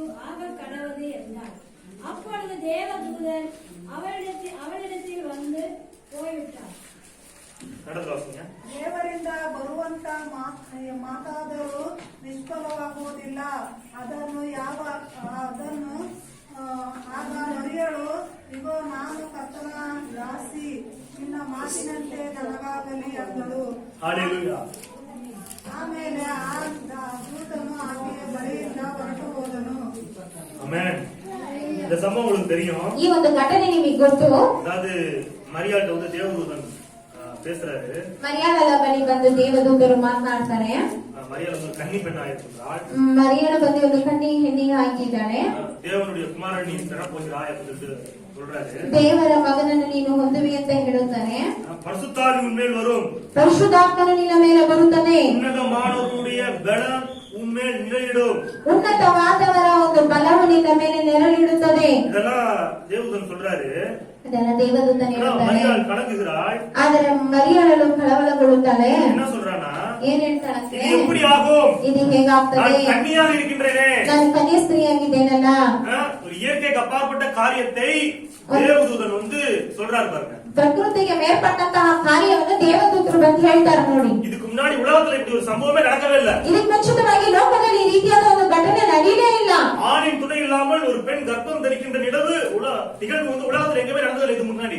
ಒಂದು ಆಳಿನ ಜೊತೆಗಾತಿ ಇಲ್ಲದೆ ಲೋಕದಲ್ಲಿ ಗರ್ಭ ಧರಿಸಿದಂತಹ ಒಂದು ಕಾರ್ಯ ಇಲ್ವೇ ಇಲ್ಲ ಲೋಕದಲ್ಲಿ. இதை சொல்லும் பொழுது ಇದನ್ನು ಹೇಳುವಾಗ மரியாள் கலங்குகின்றாள். ಮರಿಯಳು ಹೇಳುತ್ತಾಳೆ, எப்படி ஆகும்னு கேள்வி கேட்கிறா. ಇದು ಹೇಗಾಗ್ತದೆ ಅಂತ ಪ್ರಶ್ನಿಸುತ್ತಾಳೆ. தேவதூதன் சொல்றாரு. ಆಗ ದೇವದೂತರು ಹೇಳ್ತಾರೆ, தேவனாலே கூடாத காரியம் ஒன்றுமில்லை. ದೇವರಿಂದ ಸಾಧ್ಯವಾಗದೇ ಇರುವುದು ಯಾವುದೂ ಇಲ್ಲ. அதுக்கு மரியாள் சொன்ன பதில பாருங்க. ಅದಕ್ಕೆ ಮರಿಯಾಳು ಹೇಳಿದಂತ ಉತ್ತರವನ್ನು ನೋಡಿ. இதோ நான் ஆண்டவருக்கு அடிமை, ನಾನು ಕರ್ತನ ದಾಸಿ, உம்முடைய வார்த்தையின்படி எனக்கு ஆக ನಿನ್ನ கடவுள். ಮಾತಿನಂತೆ ನನಗಾಗಲಿ ಅಂದಳು. அப்பொழுது ಆಮೇಲೆ தேவதூதன் ಆ ದೂತನು அவளிடத்தில் இருந்து ಆಕೆಯ ಬಳಿಯಿಂದ போய்விட்டான். ಹೊರಟು ಹೋದನು. வேலை முடிஞ்சிருச்சு பாருங்க, அவ்வளவுதான். ಕೆಲಸ ಮುಗಿತು ನೋಡಿ. தேவனிடத்திலிருந்து ஒரு அதிசயமான வார்த்தையை அவன் கொண்டு வந்தான். ದೇವರ ಬಳಿಯಿಂದ ಒಂದು ಅತಿಶಯವಾದ ಒಂದು ಮಾತನ್ನು ತಗೊಂಬಂದ. அந்த வார்த்தையை மரியாள்கிட்ட சொல்றான். ಆ ಮಾತನ್ನ ಮರಿಯಾಳ ಬಳಿ ಹೇಳುತ್ತಾಳೆ. மரியாள் என்ன சொல்றானா? ಮರಿಯಾಳ ಏನ್ ಹೇಳುತ್ತಾಳೆ ಅಂದ್ರೆ, உன்னுடைய வார்த்தையின்படி எனக்கு ஆக கடவுது ನಿಮ್ಮ ಮಾತಿನಂತೆ ನನಗೆ ಆಗ್ಲಿ என்ற அவன் சொன்ன உடனே ಅಂತ ಹೇಳಿದ ತಕ್ಷಣವೇ தேவதூதன் போயிட்டான். ದೇವದೂತರು எனக்கு வேலை ஆட்டோமேட்டிக்கா நடக்க ஆரம்பிச்சிரும். ಇದೆಲ್ಲ ಹಾಗೆ ನಡೆಯಲು ಆರಂಭಿಸುತ್ತದೆ. ஹல்லேலூயா. ஹல்லேலூயா. நான் உங்களுக்கு சொல்றேன், ನಾನು ನಿಮಗೆ ಹೇಳುತ್ತೇನೆ, தேவன் உங்களோடு பேசும் பொழுது, ದೇವರು ನಿಮ್ಮೊಟ್ಟಿಗೆ ಮಾತನಾಡುವಾಗ, வார்த்தையின் வழியாக இடைப்படும் பொழுது, ವಾಕ್ಯದ ಮೂಲಕವಾಗಿ ನಿಮ್ಮಲ್ಲಿ ಮಾತನಾಡುವಾಗ, ஆண்டவரே உடைய வார்த்தையின்படி அப்படியே எனக்கு ஆக கடவுது ದೇವರೇ ನಿಮ್ಮ ಮಾತಿನಂತೆ ಹಾಗೆಯೇ ಆಗಲಿ என்று நீங்கள் அங்கீகரிக்கும் பொழுது ಅಂತ ನೀವು ಅಂಗೀಕರಿಸಿಕೊಳ್ಳುವಾಗ என்ன நடக்குது? ಏನ್ ನಡೀತದೆ? அது அப்படியே நடக்குது. ಅದು ಹಾಗೆಯೇ ನಡೆಯುತ್ತದೆ. வார்த்தை மாம்சமாக ಮಾಂಸವಾಗಿತ್ತು.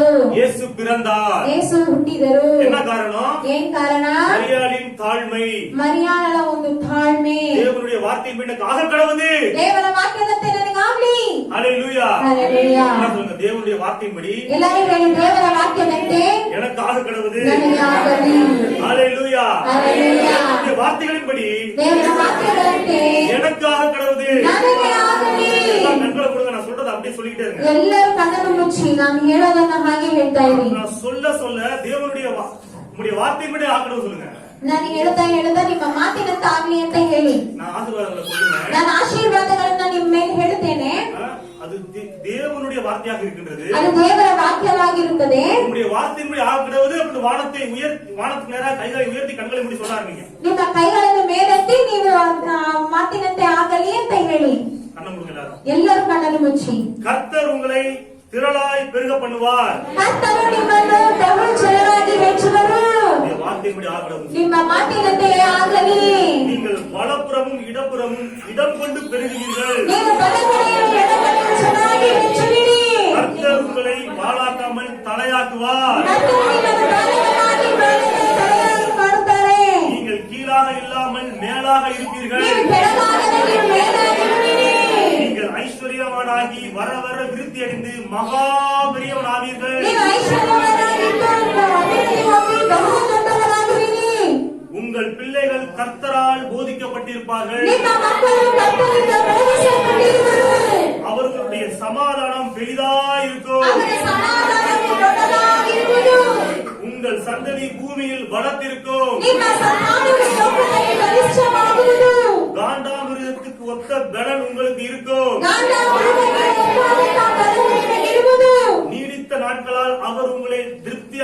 ರಕ್ಷಿಪೈ ಕಾಣುಬಡಿ செய்வார். ದೀರ್ಘ ಆಯುಷ್ಯದಿಂದ ನಿಮ್ಮನ್ನು ತೃಪ್ತಿಗೊಳಿಸಿ ರಕ್ಷಣೆಯನ್ನು ತೋರಿಸುವರು. ಜೀವನವುಳ್ಳ ನಾಳೆல்லாம் நன்மையும் கிருபையும் உங்களை தொடரும். ಜೀವವುಳ್ಳ ದಿನವೆಲ್ಲ ಶಿವನ ಕೃಪೆಯು ನಿಮ್ಮನ್ನು ಪಾಲಿಸುವುದು. கர்த்தர் உங்களை முற்றுமுடிய ரட்சிப்பார். ಕರ್ತನು ನಿಮ್ಮನ್ನು ಪೂರ್ಣವಾಗಿ ರಕ್ಷಿಸುವರು. கர்த்தர் நொடி பொழுதில் உங்களை மறுரூபமாக்கி மகிமையிலே பிரவேசிக்க செய்வார். ಕರ್ತನು ಕ್ಷಣದಲ್ಲಿ ನಿಮ್ಮನ್ನು ಮಹಿಮೆಯಲ್ಲಿ ಪ್ರವೇಶಿಸುವಂತೆ ಮಾಡುವರು. கர்த்தர் உங்களை வலுவாமல் காப்பார். ಕರ್ತನು ನಿಮ್ಮನ್ನು ಜರುಗದಂತೆ ಕಾಪಾಡುವರು. தமது மகிமையான சன்னதியிலே உங்களை மாசற்றவர்களாய் அவர் நிறுத்துவார். ನಮ್ಮ ಮಹಿಮೆಯಾದ ಸನ್ನಿಧಿಯಲ್ಲಿ ನಿಮ್ಮನ್ನು ಪೂರ್ಣವಾಗಿ ಅವರು ನಿಲ್ಲಿಸುವರು. எல்லாம் கரங்களை தட்டி கர்த்தரை ಎಲ್ಲರೂ ಕರಗಳನ್ನು ತಟ್ಟಿ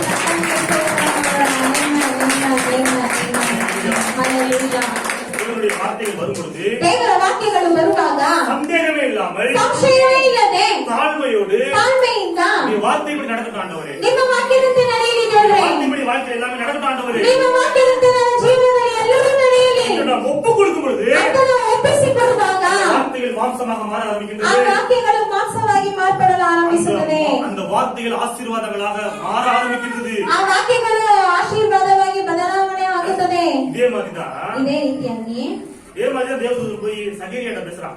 ಇದೇ ರೀತಿಯಾಗಿ ದೇವದೂತನು ಹೋಗಿ ಜಕರಿಯ ಬಳಿ ಮಾತನಾಡ್ತಾನೆ. எலிசபெத்தோட ஹஸ்பண்ட். ಯಾರು? ಎಲಿಸಬೆತ್ತಳ ಒಂದು ಗಂಡ. இது இயற்கைக்கு அப்பாற்பட்ட காரியம். ಇದು ಪ್ರಕೃತಿಗೆ ಮೇಲ್ಪಟ್ಟಂತ ಒಂದು ಕಾರ್ಯ ನೋಡಿ. அதுக்கு அவன் சகேரியா என்ன மாதிரி மறுமொழி சொல்றாங்க. ಅದಕ್ಕೆ ಜಕರಿಯ ಏನ್ ಉತ್ತರ ಕೊಡ್ತಾನೆ ನೋಡಿ. மரியாதை வந்து வார்த்தை வந்தோடனே ಮರಿಯಾಳಳ ಬಳಿ ಮಾತು ಬಂದಿದ ತಕ್ಷಣ அப்படியே ஆகக்கூடாது ಹಾಗೆ ಆಗಲಿ என்று ஒப்பு கொடுத்தால் ಅಂತ ಹೇಳಿ ಒಪ್ಪಿಸಿಕೊಟ್ಟಳು. நடந்துட்டா. ನಡೆದಳು. வாயின் வார்த்தை அப்படியே ஆகக்கூடாது. ನಿನ್ನ ಮಾತಿನಂತೆ ಆಗಲಿ. வாய் வார்த்தை பத்தி பேசிட்டு இருக்கேன். ಬಾಯಿನ ಮಾತನ್ನ ಬಗ್ಗೆ ನಾನು ಮಾತನಾಡ್ತಿದ್ದೇನೆ. மரியாதை என்ன சொன்னா? ಮರಿಯಾಳಳು ಏನ್ ಹೇಳಿದಳು? அப்படியே ஆகக்கூடாது. ಹಾಗೆಯೇ ಆಗಲಿ. அப்படியே ஆகக்கூடாது. ನಿನ್ನ ಮಾತಿನಂತೆ ಆಗಲಿ. சகேரியா அப்படி சொன்னா ಜಕರಿಯ ಹೇಗೆ ಹೇಳಿದನು? அவனுக்கு என்ன நடந்துச்சு ಅವ್ನಿಗೆ ಏನ್ ನಡೆದಿತ್ತು? வாசிங்க. லூக்கா 1ஆம் அதிகாரம் ಲೋಕ 1ನೇ ಅಧ್ಯಾಯ 13வது வசனத்தை வாசிங்க. 13ನೇ ವಾಕ್ಯ. லூக்கா 1ஆம் அதிகாரம் 13வது வசனம். ಲೋಕ 1ನೇ ಅಧ್ಯಾಯ 13ನೇ ವಾಕ್ಯ. தூதன் அவனை நோக்கி, சகரியாவே, பயப்படாதே, உன் வேண்டுதல் கேட்கப்பட்டது. உன் வேண்டுதல் கேட்கப்பட்டது. அப்ப அவன் ஆல்ரெடி ஜெபம் பண்ணிக்கிட்டு தான் இருந்திருக்கான். என்ன பண்ணிருக்கான்? என்ன ஜெபம் பண்ணிருக்கான்? அடுத்த வசனம் பாருங்க. உன் மனைவியாகிய எலிசபெத்து உனக்கு ஒரு குமாரனை பெறுவாள். அவனுக்கு யோவான் என்று பெயரிடுவாய். என்ன ஜெபம் பண்ணிருக்கான்? எனக்கு பிள்ளை பாக்கியம் வேணும்னு சொல்லிட்டு சகரி என்ன பண்ணிருக்கான்? ಏನೇ ಅಂತ ಪ್ರಾರ್ಥನೆ ಮಾಡಿದ್ದಾನೆ ಜಕರಿಯನು. ಅವನಿಗೆ ಮಗು ಬೇಕು ಅಂತ ಹೇಳಿ பிள்ளை வேணும்னு சொல்லிட்டு ஜெபம் பண்ணிருக்கான். ಅವನು ವಿಜ್ಞಾಪನೆ ಮಾಡಿದ್ದಾನೆ. தேவன்ட்ட இருந்து தேவதூதன் வந்து சொல்றான், ದೇವದೂತ ಬಂದು ಹೇಳ್ತಾನೆ, இந்த மாதிரி உனக்கு குழந்தை பிறக்க போகுது. ನಿಮಗೆ ಒಂದು ಮಗು ಹುಟ್ಟುತ್ತದೆ. இந்த மாதிரிலாம் இருப்பான். ಅವನು ಹೀಗಿರುತ್ತಾನೆ. இந்த மாதிரி காரியங்கள்லாம் செய்வான். ಈ ಕಾರ್ಯಗಳನ್ನೆಲ್ಲ ಮಾಡ್ತಾನೆ எல்லாமே சொல்றாரு பாருங்க. ಅಂತ ಎಲ್ಲ ಹೇಳ್ತಾನೆ ನೋಡಿ. சரியா? அவன் தான் ஜெபிக்கின்றான். ಅವನೇ ವಿಜ್ಞಾಪನೆ ಮಾಡ್ತಾನೆ. ஜெபத்துக்கான பதிலும் வந்துருச்சு. ಆ ವಿಜ್ಞಾಪನೆಯು ದೇವರಿಗೆ ಮುಟ್ಟಿತು. யாரு சும்மா உடனே வர தேவதூதன் தேவன் இருந்து தேவ செய்தி கொண்டு வர்றாரு பாருங்க. தேவதூதன் ದೇವರ ಬಳಿಯಿಂದ ದೇವದೂತನು ದೇವರ ಸಂದೇಶವನ್ನು ತರ್ತಾರೆ ನೋಡಿ. அதுக்கு பதில் என்ன சொல்றாங்க பாருங்க. சரி. ಅದಕ್ಕೆ ಉತ್ತರ ಏನ್ ಹೇಳ್ತಾನೆ ನೋಡಿ ಜಕರಿಯ. 12வது வசனத்தை வாசிங்க. 12ನೇ ವಾಕ್ಯವನ್ನು ಓದಿ. 12வது வசனம். அப்பொழுது சகரியா தேவதூதனை நோக்கி இதை நான் எதனால் அறிவேன்? எதனால் அறிவேன்? எவ்வளவு டவுட் கேக்குறாங்க. டவுட் பண்றாங்க. நான் கிழவனா இருக்கிறேனே, ஆ. என் மனைவியும் வயது சென்றவளா இருக்கிறாளே என்றார். இங்க பாருங்க, ஜெபம் பண்றான். அவன் தான் ஜெபம் பண்றான். ನೋಡಿ ಅವನೇ ಪ್ರಾರ್ಥನೆ ಮಾಡುತ್ತಾನೆ. எனக்கு வந்து குழந்தை வேணும் அப்படி ஜெபம் பண்றான். ನನಗೆ ಮಗು ಬೇಕು ಅಂತ ಹೇಳಿ ಪ್ರಾರ್ಥನೆ ಮಾಡ್ತಾನೆ. தேவன் கொடுக்கிறேன்னு வாக்கும் கொடுத்துட்டாரு. ದೇವರು ಕೊಡ್ತೇನೆ ಅಂತ ಹೇಳಿ ವಾಗ್ದಾನ ಮಾಡಿದಾಯ್ತು. மகனை குறித்த தீர்க்க தரிசனமும் சொல்லப்பட்டுருச்சு. ತನ್ನ ಮಗನಿಗಾದಂತ ಪ್ರವಾದನೆಯೇ ಹೇಳಿದಾಯ್ತು. ஆனா நம்ப மாட்டான் பாருங்க. ಅದು ನಂಬುತ್ತಿಲ್ಲ ನೋಡಿ. இது எப்படி நடக்கும்? ಇದೇನ್ ನಡೀತದೆ? நான் கிழவனா இருக்கிறேன். ನಾನು ಮುದುಕನಾಗಿದ್ದೇನೆ. மனைவியும் வயது சென்றவளா இருக்கிறா. ಹೆಂಡತಿ ದಿನ ಹೋದವಳಾಗಿದ್ದಾಳೆ. எப்படி நடக்கும்? தேவதூதனுடைய கேள்வி கேட்கிறான். அடுத்த ಹೇಗೆ வசனம் ನಡೀತದೆ ಅಂತ ಹೇಳಿ ದೇವದೂತನ ಮೇಲೆ ಪ್ರಶ್ನಿಸುತ್ತಾರೆ. நான் தேவ சன்னதியில் நிற்கிறேன். காபிரியேல் என்பவன் உன்னுடனே பேசவும் உனக்கு இந்த நற்செய்தியை அறிவிக்கவும் அனுப்பப்பட்டு வந்தேன். 20. இதோ தகுந்த காலத்திலே நிறைவேறப் போகிற என் வார்த்தைகளை நீ விசுவாசிக்காதபடியினால் இவைகளை சம்பவிக்கும் சம்பவிக்கும் நாள் மட்டும் பேசக்கூடாமல் நீ பேசக்கூடாமல் ஊமையாய் ஊமையா இருப்பாய். ஹalleluya. ಹಲ್ಲೆಲೂಯಾ. ஏன் பேசக்கூடாமல் ஊமையா இருப்பாய்? ಯಾಕೆ ಮಾತನಾಡಲಾರದೆ ಮೂಕನಾಗಿರುವಿ? இவைகள் சம்பவிக்கும் நாள் மட்டும் ಅದೆಲ್ಲ ಸಂಭವಿಸುವ ದಿನದವರೆಗೂ அது வரைக்கும் நீ ஊமையா தான் இருப்ப. ಅದುವರೆಗೂ ನೀನು ಮುಖನಾಗಿರುವಿ. ஏன் ಏಕೆ ஏன் ಏಕೆ தேவனுடைய வார்த்தைகள், ದೇವರ ವಾಕ್ಯಗಳು, தேவனுடைய ஆசீர்வாதங்கள் ದೇವರ நம்ம ಆಶೀರ್ವಾದಗಳು வாழ்க்கையில நிறைவேறணும் அப்படின்னா ನಮ್ಮ ಜೀವನದಲ್ಲಿ ನೆರವೇರಬೇಕೆಂದರೆ வாய் ரொம்ப முக்கியமா இருக்குது பாருங்க. ಬಾಯಿ ತುಂಬಾ ಮುಖ್ಯವಾಗಿದೆ ನೋಡಿ. மரியாதை என்ன சொன்னா, ಮರಿಯಾದಲ್ಲಿ ಏನ್ உன்னுடைய ಹೇಳಿದರು? வார்த்தையின்படி ஆள் கடவுள்னா ನಿಮ್ಮ ಮಾತಿನಂತೆ ಆಗ್ಲಿ ಅಂತ ಹೇಳಿದಳು. அவன் என்ன சொல்றான், ಇವ್ರೇನ್ ಹೇಳ್ತಾನೆ? எப்படி ஆகும், ಹೇಗಾಗುತ್ತದೆ? விசுவாசிக்காம அவிசுவாசமா பேசுறான். ಅಪನಂಬಿಕೆಯಾಗಿ ಮಾತನಾಡ್ತಾರೆ. அப்ப என்ன நடக்காது, ಹಾಗೇನ್ ನಡೆಯುವುದಿಲ್ಲ. அற்புதம் நடக்காது, ಅದ್ಭುತಗಳು ನಡೆಯುವುದಿಲ್ಲ. அதிசயம் நடக்காது, ಅತಿಶಯ ನಡೆಯುವುದಿಲ್ಲ. ஆச்சரியம் நடக்காது, ಆಶ್ಚರ್ಯಗಳು ನಡೆಯುವುದಿಲ್ಲ. ஆசீர்வாதம் கிடைக்காது. ಆಶೀರ್ವಾದ ಸಿಗೋದಿಲ್ಲ. அப்ப தேவன் ஒரு வார்த்தை சொல்றாருன்னா ಆಗ ದೇವರು ಒಂದು ಮಾತನ್ನು அந்த ಹೇಳುವುದಾದರೆ வார்த்தைக்கு எதிராக பேசக்கூடாது. ಆ ಮಾತಿಗೆ ವಿರೋಧವಾಗಿ ನಾವು ಮಾತನಾಡಬಾರದು. அது எப்பயுமே இயற்கைக்கு அப்பாற்பட்ட காரியமா தான் இருக்கும். ಅದು ಯಾವಾಗಲೂ ಪ್ರಕೃತಿಗೂ ಮೇಲ್ಪಟ್ಟಂತ ಕಾರ್ಯವಾಗಿರುತ್ತದೆ. நடக்கிறதுக்கு சாத்தியமே இல்லாம ஒரு காரியமா தான் இருக்கும் பாருங்க. ನಡೆಯುವುದಕ್ಕೆ ಸಾಧ್ಯವೇ ಇಲ್ಲದಂತ ಒಂದು ಕಾರ್ಯವಾಗಿರುತ್ತದೆ. ஆனா விசுவாசிக்க வேண்டும். ಅದೇ ನಂಬಬೇಕು. ஆண்டவரே உங்களுடைய வார்த்தையின்படி ஆக கடவுளே, ದೇವರೇ ನಿಮ್ಮ ಮಾತಿನಂತೆ ನನಗಾಗಲಿ. இந்த மரியாதை போல நான் தாழ்மையோடு அந்த வார்த்தை அள்ளி கேட்டுக்கொள்ளும் பொழுது வார்த்தை மாம்சமாக மாறும். ಆ ರೀತಿಯಾಗಿ ಮರ್ಯಾದಂತೆ ನಾವು ತಾಳ್ಮೆಯಾಗಿ ಆ ಮಾತನ್ನು ಅಂಗೀಕರಿಸಿಕೊಳ್ಳುವಾಗ ಆ ವಾಕ್ಯವು ಮಾಂಸವಾಗುತ್ತದೆ. ஏன் சகரியாவ தேவதூதன் ஊமையாக்கினாரு?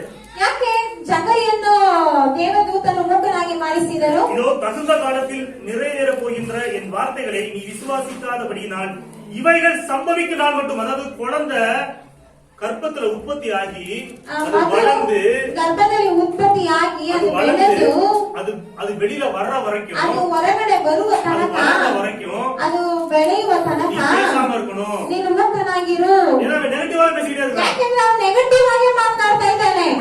எப்படி பிறக்கும் ಹೇಗುತ್ತದೆ? ಅದು ಹೇಗ್ ಸಾಧ್ಯ? வாய்ப்பே கிடையாது. ಅದಕ್ಕೆ ಒಂದು ಸಂದರ್ಭನೇ ಇಲ್ಲ. நம்ம வயசாகி போச்சு, ಅವನು ಮುದುಕನಾಗಿದ್ದಾನೆ. கற்பம் தங்காது. ಆ ಗರ್ಭವು ತಂಗೋದಿಲ್ಲ. இப்படியே பேசிக்கொண்டே இருந்தான் என்றால் ಈ ರೀತಿಯಾಗಿ ಮಾತನಾಡ್ತಾ ಇದ್ರೆ அந்த அந்த அந்த அந்த இது நடக்காது பாருங்க. ಅದು ನಡೆಯುವುದಿಲ್ಲ ನೋಡಿ. அந்த தேவனுடைய சித்தம் வாழ்க்கையில் நடவடாம தடைபெறும் பாருங்க. ದೇವ ಚಿತ್ತ ಜೀವನದಲ್ಲಿ ನಡೆಯದೆ ತಡೆಗೊಳ್ಳುತ್ತದೆ ನೋಡಿ. அதனால கர்த்தர் என்ன பண்ணாரு, ಅದರಿಂದ ಕರ್ತನ ಏನ್ ಮಾಡಿದರು? அவனுடைய வாயை லாக் பண்ணிட்டாரு. ಅವನ ಬಾಯಿನ ಬೀಗ ಹಾಕಿದರು. ஹalleluya. ಹಲ್ಲೆಲೂಯಾ. ஒரு பெண் ಒಂದು ಹೆಣ್ಣು என்ன சொன்னா, ಏನ್ ಹೇಳಿದಳು? வார்த்தையின்படி ஆகட்டும் என்றார். ನಿನ್ನ ಮಾತಿನಂತೆ ಆಗಲಿ ಎಂದಳು. இவன் வார்த்தையின் மீது சந்தேகப்பட்டு சந்தேகமான வார்த்தைகளை பேசினான். ಈ ಜಗರಿಯನ್ ಏನ್ ಮಾಡಿದನು? ವಾಕ್ಯದ ಮೇಲೆ ಸಂಶಯ ಪಟ್ಟು ಅವನು ಮಾತನಾಡಿದನು. இருந்தாலும் கர்த்தர் செய்ய நினைத்த காரியம் தடைபடல. ಇದ್ದರೂ ಕರ್ತನು ಮಾಡಲು ನೆನೆಸಿದಂತಹ ಕಾರ್ಯಗಳು ತಡೆಪಡಲಿಲ್ಲ. அது நடந்தது. ಅದು ನಡೆದಿತ್ತು. இதெல்லாம் நமக்கு ஒரு பாடமா இருக்குது பாருங்க. ಇದೆಲ್ಲ ನಮ್ಗೆ ಪಾಠವಾಗಿದೆ ನೋಡಿ. வாயின் வார்த்தைகள் மிகவும் அவசியம். ನಮ್ಮ ಬಾಯಿನ ಮಾತು ತುಂಬಾ ಅವಶ್ಯ. ஆமென். ಆಮೆನ್. ஹalleluya. ஹalleluya. தேவனுடைய வார்த்தைகளை, ஆசீர்வாதங்களை, வாக்குத்தத்தங்களை நாம் பெற்றுக்கொள்வதற்கு, ಆಗ ದೇವರ ಒಂದು ಆಶೀರ್ವಾದಗಳನ್ನೆಲ್ಲ ನಾವು ಹೊಂದಿಕೊಳ್ಳುವುದಕ್ಕೆ நாம் பேசுகின்ற வார்த்தைகள் மிகவும் முக்கியமானதாக இருக்கு. ನಾವು ಮಾತನಾಡುವ ಮಾತುಗಳು ತುಂಬಾ ಮುಖ್ಯವಾಗಿದೆ. ஆபிரகாமுக்கும் ಅಬ್ರಹಾಮನಿಗೂ சாராளுக்கும் ಸಾರಳನಿಗೂ தேவன் குழந்தை பேரை கொடுக்கிறாரு. ದೇವರು ಮಗುವನ್ನು ಕೊಡುತ್ತಾರೆ. எடுத்தோடனே கொடுக்கல, ಮೊದಲೇ ಕೊಡ್ಲಿಲ್ಲ. ಫಸ್ಟ್ பேரை மாத்திராரு பாருங்க. ಮೊದಲು ಹೆಸರನ್ನು ಬದಲಾಯಿಸ್ತಾರೆ ನೋಡಿ. ஆபிரகாம் அப்படின்னு பேர் இருக்கு. ಅಬ್ರಾಮ್ ಅಂತ ಅವನ ಹೆಸರಿತ್ತು ಮೊದಲು. சாராய் அப்படின்னு சொல்லிட்டு அவரோட பேர் இருக்கு. ಸಾರಾಯ್ ಅಂತ ಹೇಳಿ ಅವನ ಹೆಸರಿತ್ತು. ஆபிரகாம்னு மாத்துறாரு. ಅಬ್ರಹಾಮ್ ಅಂತ ಮಾರ್ಪಡಿಸುತ್ತಾರೆ. சாராள் அப்படின்னு மாத்துறாரு. ಶಾರಾಳಳು ಅಂತ ಮಾರ್ಪಡಿಸುತ್ತಾರೆ. அந்த ஹா அப்படின்ற மீனிங் என்னன்னா, ಹಾ ಅನ್ನುವಂತ ಒಂದು ಅರ್ಥ ಏನಂದ್ರೆ, ஆபிரகாம் அப்படின்னு என்ன அர்த்தம்னா, சாராள் ಅಬ್ರಹಾಮ್ ಅಂದ್ರೆ ಶಾರಹಾಳ್ ಅಂದ್ರೆ ಅದರ ಒಂದು ಅರ್ಥ ಏನಂದ್ರೆ ஜாதிகளின் தகப்பன், ಜನಾಂಗಗಳ ತಂದೆ, ஜாதிகளின் தாய். ಜನಾಂಗಗಳ ತಾಯಿ. ஒரு குழந்தைக்கு கூட வக்கு இல்ல. ಒಂದು ಮಗುಗೆ ಕೂಡ ಗತಿ ಇಲ್ಲ. கர்த்தர் என்ன சொல்றாரு, ಕರ್ತನು ಏನ್ ಹೇಳ್ತಾರೆ? நீ ஜாதிகளுக்கு தகப்பன், ನೀನು ಜನಾಂಗಗಳಿಗೆ ತಂದೆ, நீ ஜாதிகளுக்கு தாய். ನೀನು ಜನಾಂಗಗಳಿಗೆ ತಾಯಿ. பேச்ச மாத்துறாரு, ಮಾತನ್ನು ಬದಲಾಯಿಸ್ತಾರೆ, சிந்தனையும் மாத்துறாரு. ಚಿಂತನೆಯನ್ನು ಬದಲಾಯಿಸ್ತಾರೆ. இந்த சந்ததி வானத்து நட்சத்திரங்களை போலவும், ನಿನ್ನ ಸಂತಾನವು ಆಕಾಶದ ನಕ್ಷತ್ರಗಳಂತೆಯೂ கடற்கரை மணலை போலவும் இருக்கும். ಸಮುದ್ರದ ಉಸುಬಿನಂತೆಯೂ ಇರುತ್ತದೆ. அவன் நட்சத்திரத்தை பார்த்தா என்ன பாப்பா, ಈಗ ನಕ್ಷತ್ರವನ್ನು ನೋಡಿದ್ರೆ ಏನ್ ನೋಡ್ತಾನೆ? ஒரு குழந்தை கூட இல்ல, ಒಂದೇ ಮಗುವೇ ಇಲ್ಲ. சந்ததி இந்த மாதிரி இருக்கும் அப்படின்னு. ನನ್ನ ಸಂತಾನ ಈ ರೀತಿಯಾಗಿರ್ತದೆ ಅಂತ ನೋಡ್ತಾನೆ. கடற்கரை மணலை பார்க்கும்போது எப்படி ಆ பாப்பா, ಸಮುದ್ರದ ಉಸುಬನ್ನ ನೋಡುವಾಗ ಅವನು ಏನ್ ಮಾಡ್ತಾನೆ? சந்ததி இந்த மாதிரி இருக்கும் பாப்பா. ನನ್ನ ಸಂತಾನ ಈ ರೀತಿಯಾಗಿರ್ತದೆ ಅಂತ ನೋಡ್ತಾನೆ. பேச்ச மாத்தினாரு, ಮಾತನ್ನು ಬದಲಾಯಿಸಿದರು, சிந்தனையை மாத்தினாரு, ಚಿಂತನೆಯನ್ನು ಬದಲಾಯಿಸಿದರು, குழந்தை பிறந்துச்சு. ಮಗು ಹುಟ್ಟಿತು. ஹalleluya. ஹalleluya. வார்த்தை மாம்சமாக மாறியது. ವಾಕ್ಯವೇ ಮಾಂಸವಾಯಿತು. வார்த்தைகள், வாக்குத்தத்தங்கள் ஆசீர்வாதமாக மாறியது. ವಾಕ್ಯಗಳು, ವಾಗ್ದಾನಗಳು ಅದು ಆಶೀರ್ವಾದವಾಗಿ ಮಾರ್ಪಟ್ಟವು. ஹalleluya. ಹಲ್ಲೆಲೂಯಾ. இன்னொரு சம்பவத்தை கூட நம்ம பைபிள்ல பார்க்கலாம் பாருங்க. ಇನ್ನೊಂದು ಘಟನೆಯನ್ನು ಕೂಡ ನಾವು ಸತ್ಯವೇದದಲ್ಲಿ ನೋಡ್ಬೋದು ನೋಡಿ. 40 நாளுக்குள்ள போயிடலாமா பாருங்க கானான் தேசத்துக்கு. ನೋಡಿ ಕಾನಾನ್ ದೇಶದೊಳಗೆ ಬರೀ 40 ದಿನದಲ್ಲಿ ಹೋಗ್ಬಿಡ್ಬೋದು. இஸ்ரவேல் மக்கள் ಆದ್ರೆ ಇಸ್ರಾಯೇಲ್ ಜನರು தேவனுக்கு பிரியமில்லாத மிகப்பெரிய ஒரு தப்பு பண்ணிட்டாங்க. ದೇವರಿಗೆ ಇಷ್ಟವಿಲ್ಲದಂತ ದೊಡ್ಡ ಒಂದು ತಪ್ಪು ಮಾಡ್ಬಿಟ್ರು. அந்த சம்பவத்துல இருந்துதான் ಆ ಒಂದು ಘಟನೆಯಿಂದ கர்த்தர் சொல்றாரு, ಕರ್ತನು ಹೇಳ್ತಾರೆ, 40 வருஷம் அந்த வனாந்தரத்துல சுத்தி திரிவ. 40 ವರ್ಷ ನಿನ್ನ ಅಡವಿಯಲ್ಲಿ ನೀನು ಸುತ್ತಾಡುವಿ. எந்த சம்பவம்? ಯಾವ ಒಂದು ಘಟನೆ? கானான் தேசத்துக்கு ಕಾನಾನ್ ದೇಶಕ್ಕೆ வேவு பார்க்க அனுப்புறாரு. ಸಂಚರಿಸಿ ನೋಡಲು ಕಳಿಸುತ್ತಾರೆ. கர்த்தர் தான் சொல்றாரு மோசேட்ட, ಕರ್ತನು ಮೋಶೆಯ ಬಳಿ ಏನ್ ಹೇಳ್ತಾರೆ? இஸ்ரவேல் கோத்திரத்துல 12 கோத்திரம் இருக்கு. ಇಸ್ರಾಯೇಲ್ ಗೋತ್ರದಲ್ಲಿ 12 ಗೋತ್ರಗಳಿವೆ. 12 கோத்திரத்துல 12 லீடர் இருக்கிறாங்க. 12 ಗೋತ್ರದಲ್ಲಿ 12 ಮುಖ್ಯಸ್ಥರಿದ್ದಾರೆ. அந்த 12 லீடரை வர சொல்றாரு. ಆ 12 ಮುಖ್ಯಸ್ಥರನ್ನು ಬರಲು ಹೇಳುತ್ತಾರೆ. 12 பிரபுக்களை வர சொல்லி 12 ಮುಖ್ಯಸ್ಥರನ್ನು ಬರಕ್ಕೆ ಹೇಳಿ, கர்த்தர் உங்களுக்கு கொடுக்க போற, ಕರ್ತನು ನಿಮ್ಗೆ ಕೊಡುವಂತಹ, கர்த்தர் உங்களுக்கு ஏற்கனவே கொடுத்த ಕರ್ತನು ನಿಮ್ಗೆ ಮುಂಚಿತವಾಗಿ ಕೊಟ್ಟಂತಹ அந்த தேசம் எப்படிப்பட்டதாக இருக்குது போய் பார்த்துட்டு வாங்க. ಆ ದೇಶ ಯಾವ ರೀತಿಯಾಗಿದೆ ಅಂತ ಅವ್ರು ನೋಡ್ಕೊಂಡ್ ಬನ್ನಿ ಅಂತ ಕಳಿಸ್ತಾರೆ. எத்தனை நாள் போறாங்க அவங்க? ಎಷ್ಟು ದಿನ ಹೋಗ್ತಾರೆ? 40 நாள் பயணம். 40 ದಿನ. 40 நாள் போய் அந்த கானான் தேசம் சுத்தி பார்த்துட்டு வர்றாங்க. 40 ದಿನ ಕಾನಾನ್ ದೇಶವನ್ನು ಹೋಗಿ ಸುತ್ತಾಡ್ಕೊಂಡು ನೋಡ್ಕೊಂಡು ಬರ್ತಾರೆ. 12 பேர் போறாங்க. 12 ಜನ ಹೋಗ್ತಾರೆ. 12 பேர்ல முக்கியமான ஆள் யாரு? 12 ಜನದಲ್ಲಿ ಮುಖ್ಯವಾದ ಇಬ್ರು ಯಾರ್ಯಾರು? யார் விசுவாசத்தை பேசுனது? ಯಾರು ನಂಬಿಕೆಯನ್ನು ಮಾತನಾಡಿದ್ದು? காலேப், ಕಾಲೇಬನು, யோசுவா. ಯೋಶುವನು. ஹalleluya. ಹಲ್ಲೆಲೂಯಾ. காலேப் என்ன கோத்திரம்? ಕಾಲೇಬನು ಯಾವ ಯೂದಾ ಗೋತ್ರದವನು? ಗೋತ್ರ. ಅವನು ಯೂದಾ ಗೋತ್ರದವನು. யோசுவா ಯೋಶುವನು எப்ராயிம் கோத்திரம். ಎಫ್ರಾಯಿಂ ಗೋತ್ರದವನು. ரெண்டு அந்த கோத்திரத்தின் பிரபுவா இருக்காங்க பாருங்க. ಈ ಎರಡು ಗೋತ್ರದ ಮುಖ್ಯಸ್ಥರು ನೋಡಿ. 12 பேர் போறாங்க. 12 ಜನರು ಹೋಗ್ತಾರೆ. கானான் தேசம் சுத்தி பார்க்கறாங்க. ಕಾನಾನ್ ದೇಶವನ್ನು ಸಂಚರಿಸಿ ನೋಡ್ತಾರೆ. சுத்தி பார்த்துட்டு வந்து ಸಂಚರಿಸಿ அதாவது ನೋಡ್ಕೊಂಡು ஆண்டவர் இப்படி சொல்லி வாக்கு கொடுத்தாருன்னா அது பாலும் தேவனும் ஓடுகின்ற நடுவும் விசாலமான தேசம். ದೇವರು ಹೇಗೆ ವಾಗ್ದಾನ ಮಾಡಿದ್ದಾರೆ ಅಂದ್ರೆ ಅದು ಹಾಲು ಜೇನು ಹರಿಯುವಂತಹ ಅದು ಒಳ್ಳೆ ಸಮೃದ್ಧಿಯಾದಂತಹ ಒಂದು ದೇಶವು. நீங்கள் நலமாக வாழ்வதற்கு, ನೀವು ಚೆನ್ನಾಗಿ ಬಾಳುವುದಕ್ಕೆ, சந்தோஷமாக இருப்பதற்கு ನೀವು ಚೆನ್ನಾಗಿರುವುದಕ್ಕೆ நான் அந்த தேசத்தை உங்களுக்கு வாக்கு பண்ணி இருக்கிறேன். ನಾನು ಆ ದೇಶವನ್ನು ನಿಮ್ಗೆ ವಾಗ್ದಾನ ಮಾಡಿದ್ದೇನೆ. அது எப்படி இருக்கு போய் பார்த்துட்டு வாங்க. ಅದು ಹೇಗಿದೆ ಅಂತ ನೋಡ್ಕೊಂಡ್ ಬನ್ನಿ. அது நன்மைகள் எப்படி இருக்குது பார்த்துட்டு வாங்க. ಅದರಲ್ಲಿ ಶುಭಗಳು ಹೇಗಿದೆ ನೋಡ್ಕೊಂಡ್ ಬನ್ನಿ. அங்க இருக்கிற அந்த பழங்கள் விருட்சத்தின் கனிகள்லாம் எப்படி இருக்குது போய் அது சாம்பிள் எடுத்துட்டு வாங்க. ಅಲ್ಲಿ ಇರುವಂತಹ ಹಣ್ಣುಗಳು, ಅಲ್ಲಿ ಇರುವ ಫಲಗಳೆಲ್ಲ ಹೇಗಿದೆ ಅಂತ ಹೋಗಿ ನೀವು ಸ್ಯಾಂಪಲ್ ತಗೊಂಡ್ಬನ್ನಿ. மோசே சொல்லி அனுப்புறாரு பாருங்க. ಮೋಶೆಗೆ ಹೇಳಿ ಕಳಿಸ್ತಾರೆ ನೋಡಿ. 12 பேர் போறாங்க. 12 ಜನ ಹೋಗ್ತಾರೆ. 40 நாள் அந்த தேசத்தை சுத்தி பார்த்துட்டு 40 ದಿನ ದೇಶವನ್ನು ಸುತ್ತಿ ನೋಡ್ಕೊಂಡು திரும்பி பார்த்துட்டு ತಿರುಗಿ ನೋಡ್ಬಿಟ್ಟು வந்து மோசேட்ட சொல்றாங்க, ಹಿಂದಿರುಗಿ ಬರ್ತಾರೆ. ಮೋಶೆಯ ಬಳಿ ಹೇಳುತ್ತಾರೆ. என்னாகும் 13ஆம் அதிகாரம் ಅರಣ್ಯಕಾಂಡ 13ನೇ ಅಧ್ಯಾಯ 31 முதல் 33 வரை உள்ள வசனம். 33ರಿಂದ 31 to 33. 31ರಿಂದ 33ರವರೆಗೂ. என்னாகும் 13, 31, 33. ಅರಣ್ಯಕಾಂಡ 13ನೇ ಅಧ್ಯಾಯ 31ರಿಂದ 33.